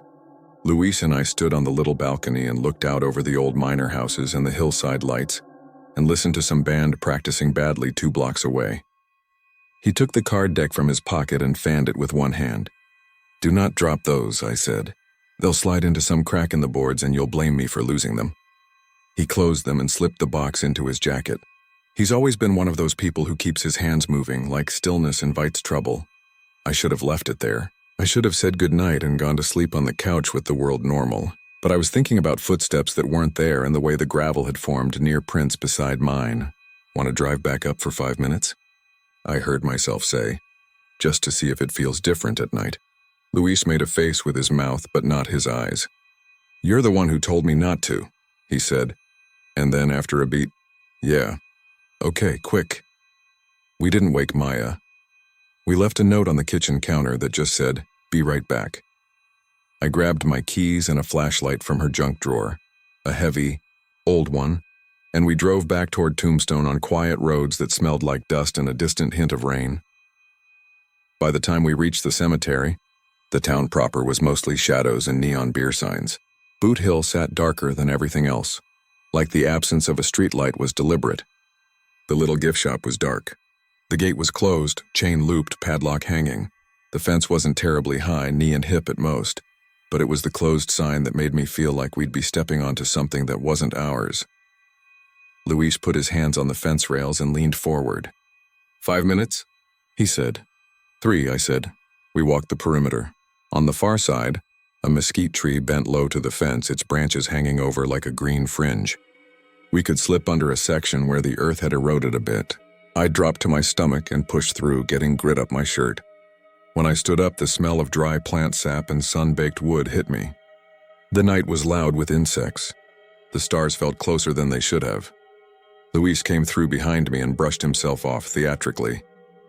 "We are officially trespassing," he said, and put a hand on his heart. "Dear Department of whatever, we intend no harm." We kept to the path because that felt like a bare minimum gesture. The gravel under my shoes sounded a little different than day. Sharper, like the air was thinner and the stones could hear us. "I don't like this," I said, quietly. "Then why did we?" "I don't know," I said, and realized that was the truest answer. I wanted to see if the feeling was there without people around to give it an explanation. We moved past the famous markers.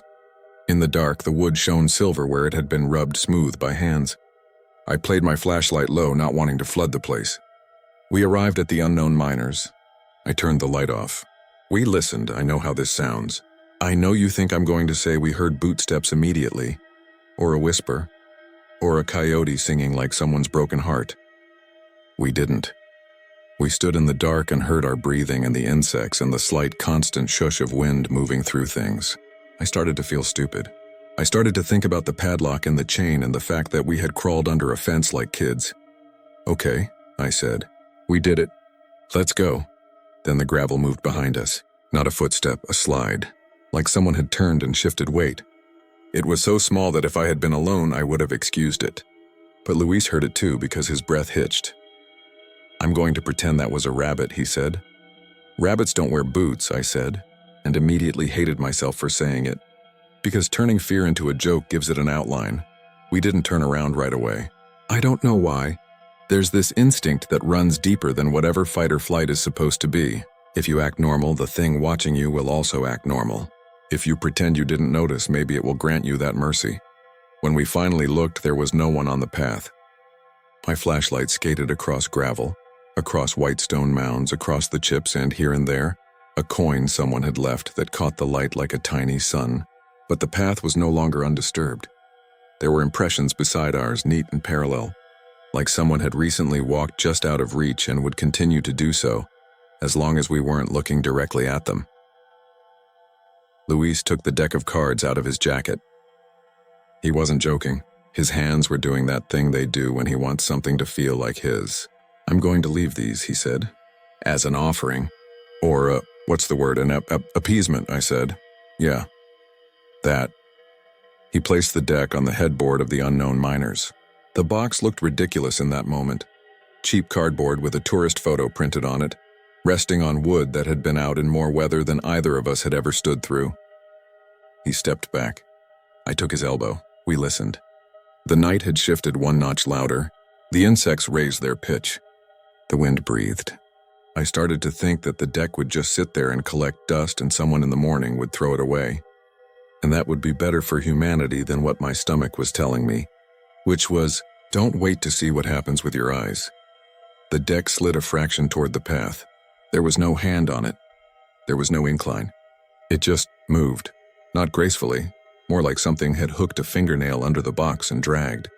The sound it made was quiet but wrong, like a book being pulled across sandpaper. "Okay," I said. It came out in a whisper I didn't intend. "Okay, we didn't run." We started to walk quickly, and then, as we made the turn toward the mesquite side and the little fence gap, we heard it again, footsteps that were not ours, keeping a parallel pace in the strip of dark right beside the wash of my light. Crunch, crunch. A whisper of words. Not words we could understand, more like the rhythm of speech without the sound. A bet called across a table when you've been up all night and your voice is smoked out. Luis kept saying okay in a loop, like he was agreeing with a person who wasn't talking. The mesquite loomed. We reached the fence and I went down first, crawling under the sagging part. Dirt got in my mouth. I came up on the other side and turned back to help pull Luis through. He wasn't there. He was on the path, 3 steps away, staring at something off to his left. He had that posture like when you see a spider you don't want to startle. Shoulders tight, chin pulled back, knees bent like gravity had doubled. "Don't," he said, and I couldn't tell if he was talking to me or to what he was looking at. Don't. I lifted the flashlight and then thought better of it and kept it low. In its edge glow, I saw 3 shapes seated on the ground near one of the stones. It is a terrible thing to watch your brain correct itself. At first I thought they were stumps or 3 people in dark coats with their faces turned away the way you can mistake fence posts for people on an empty road at night. Then one of them lifted its hand. It was a sleeve, not skin, a dark old cut of coat and a lighter shape at its end, a card. The corner caught the beam and made a pale blink. "Luis," I said. He didn't move. The figure laid the card down on the ground, not a table. There was no table, just on the packed earth beside the headboard, in a neat fan where a neat hand would fan them. Another shape leaned in. I knew without needing detail that there was nothing where eyes should have been. And where there should be empty, there was something else. Darkness deeper than the dark we were standing in. Like a hole burned in film, the sound was light, unashamedly mundane, the slap of paper on dirt, the whisper of fingers gripping a card's edge, the slide of a coin being pushed across a rough surface. I smelled tobacco that couldn't be there anymore. I smelled old wool. "Luis," I said again, and this time the name came out the way you talk to someone close to a ledge. He started backward without turning. His hand found the fence rail. I wrapped my fingers around his wrist and pulled him under. The gravel crunched and the whispering voices paused like we had just thrown off a count. Luis's jacket snagged on a wire and he swore. My flashlight skittered, beam spinning out across the path, and for a flash it cut across the ground where the cards should be. There was nothing, bare dirt. The deck on the headboard was gone. We ran. We didn't look back. We ran all the way to the truck and slammed the doors and sat with the engine idling, while the night pressed its face against the closed windows, the way a kid presses against glass to see fish in a tank. Luis was shaking in a way that made the keys in the ignition chime. "Did you?" he said. "Yes," I said. "I left the," he said. "I know." We drove to Maya's apartment with the headlights too bright, like we could erase what we'd seen by flooding the road with light. We parked crooked. We went inside and didn't wake her. We didn't say anything until we were on the floor in the living room again, listening to the refrigerator click on and off and a train far away blow its horn like someone trying to remind the night that the world was still normal. "Tomorrow," Luis said, hoarse, "we go back. We get the deck. Before the shop opens, we put it back on their shelf." He swallowed. "We didn't take it. We didn't steal it." I almost laughed, but it was too on the edge of a sob. "We didn't take it," I said. "They did. We didn't sleep. We kept our shoes on like we were going to have to leave immediately. Around 4 in the morning, the night lost its hold and turned into that gray that never feels like morning, so much as the absence of night. Maya came out, hair a mess, eyes puffy. She looked at us and then at our shoes. "What did you do?" she asked. I told her we drove out to look at the stars. Luis looked at the floor. We went back to Tombstone when the sun was safely up, like a parent going into a compromised room after the toddler has finally stopped screaming. The gift shop opened at 9. Earl was there, sweeping the front step with a straw broom older than me. He looked at us the way you look at a lot of things at once and picked the one that matters. "Morning," he said. "Hi," I said, and my voice did the polite thing because habit is stronger than horror. "We left a deck last night," Luis said. "Stupid, I know. Can we, he gestured toward the cemetery. "Can we get it back? We'll pay you, I don't want it out there." Earl leaned the broom against the wall. He took off his hat and ran a hand through hair gone mostly to silver. "You went over the fence," he said. "Not a question, yes," I said. He nodded once. "You see, folks?" I didn't know what he meant for a second. "People?" I asked. "Folks," he said again, patient. Luis made a sound that might have been a laugh. I don't know what I saw." "You saw folks," Earl said. "Cards?" "Yes," I said. "They were playing." "They always are," Earl said, and then added like he had to. "Some nights louder than others." He walked us inside. He didn't ask for a ticket.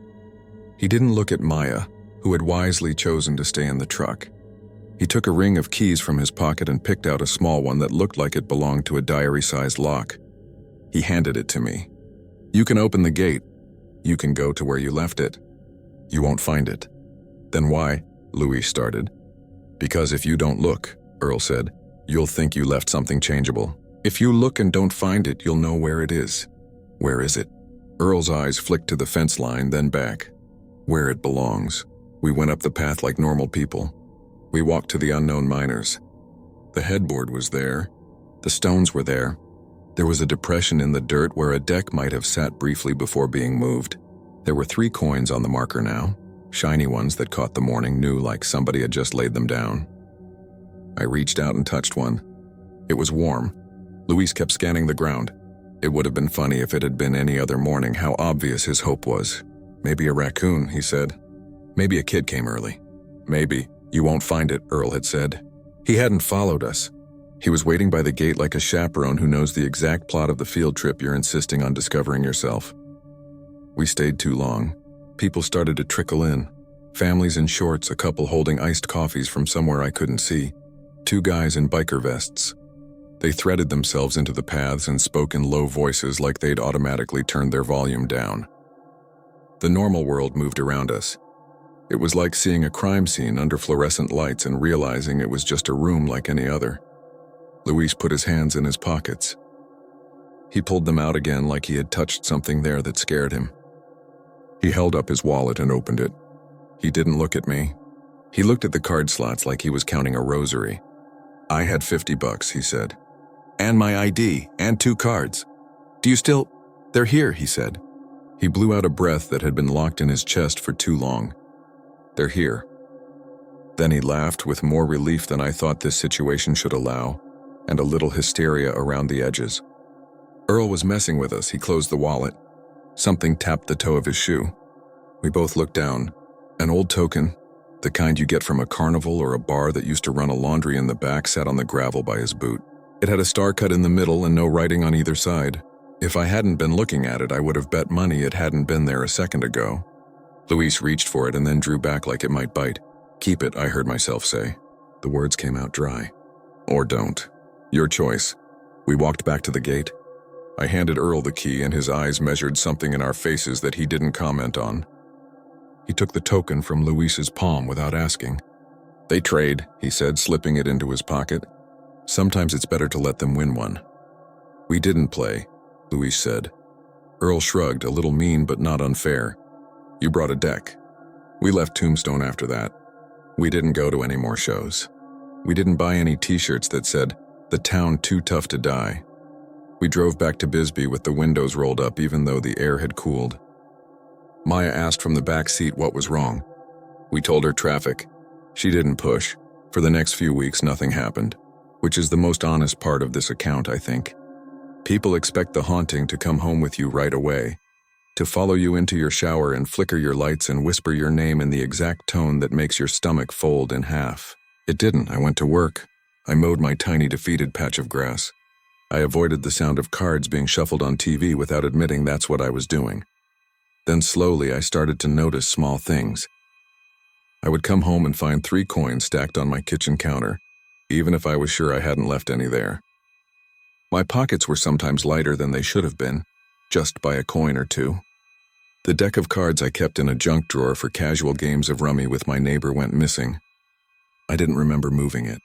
When I bought another, that one went missing too. Not immediately. They left it long enough that I thought I was being silly, then took it when I wasn't looking. I called Luis. Any? That's what he said when he answered, like I had asked him a question I hadn't. Any cards go missing? Yes, I said. And quarters? He asked. Yes, I said. He took a short breath. I hear bets. Small ones, when I'm almost asleep. Me too, I said, and that was the first time I admitted it out loud. They're not in words. No, he said. They're like the idea of a bet. Someone pushing something forward in the center. We didn't do anything about it. What would we have done? A priest, a sage bundle, a therapist? I tried a lot of normal things. I threw away the 3rd replacement deck. I stopped carrying cash. I put my wallet in a drawer at night and shut the drawer and put a heavy book on top of it. The next morning, one of the quarters from my glove compartment was on the kitchen table. Things settled into what they were going to be, a low drip of oddness. It had the rhythm of mice in a house you can't quite seal. The difference was that the mice weren't eating anything. They were playing. They were patient. They didn't want me to move. They wanted me to listen, occasionally, to the barely there slide of a card on a surface I couldn't see. 2 months later, A package arrived from a return address in Tombstone. No name. Just a P.O. box. Inside was a postcard, sepia photo, Boot Hill, the famous headboards like teeth in a smile that isn't friendly, and a single playing card wrapped in tissue. The card was the Queen of Spades. It wasn't from the souvenir deck we'd bought. It was older. The corners were soft. It smelled faintly of old wood and cloves. On the back, someone had written in neat printing, "You don't have to bring it back. They know." I went to the phone and dialed the gift shop number, which I'd had to dig up online because why would this be easy? A woman answered. It wasn't the same one, or if it was, she had one of those voices that changes across weeks. I asked for Earl. Earl passed last winter, she said, like it was an answer people asked for a lot. Snowbirded down to Tucson, didn't wake up one morning. Bless him. I'm sorry, I said. The words didn't cover the ground between us. Left a box of postcards and old park keys, she added, practical. I mail a few out now and then to people he wrote down. It says on the note there, for folks who'll understand. He had a list? I asked. Oh yeah, she said with a little laugh. Little spiral notebook. Names and no addresses for most, but he remembered yours after you asked for that deck. You and your friend. How did he remember our address? People think you can't find a person after they buy a souvenir, but the register keeps all kinds of internal stuff. Don't worry, we're not selling it. Earl just made a note. Said you'd want a postcard, she paused. I heard the murmur of customers on her end, and a door opening and closing and wind purring through something hung with bone or shell. Can I ask you something? She said, her voice dropping as if she'd leaned closer to the mouthpiece. Do you ever hear at games? Like at a bar from a long time ago? Yes, I said. I pressed the Queen of Spades to the counter with my index finger. The paper gave. It felt exactly like it was supposed to feel. Ordinary. These aren't the worst kind, she said. Not like some places. They're mostly just passing time. Earl said that. He said time passed them, so now they pass it back. We hung up. I put the Queen of Spades in my junk drawer on top of the heavy book that was supposed to keep my wallet safe. Later, when I went to show it to my neighbor because I thought hearing myself tell the story would make it silly again, the drawer was tidy, and the card was gone. In its place was a token with a star cut out of the middle. I don't know if this will be useful to anyone, except as a thing that wants to be told. If you go to Tombstone and decide you want a shiver to go with your souvenir, jump the fence if you must.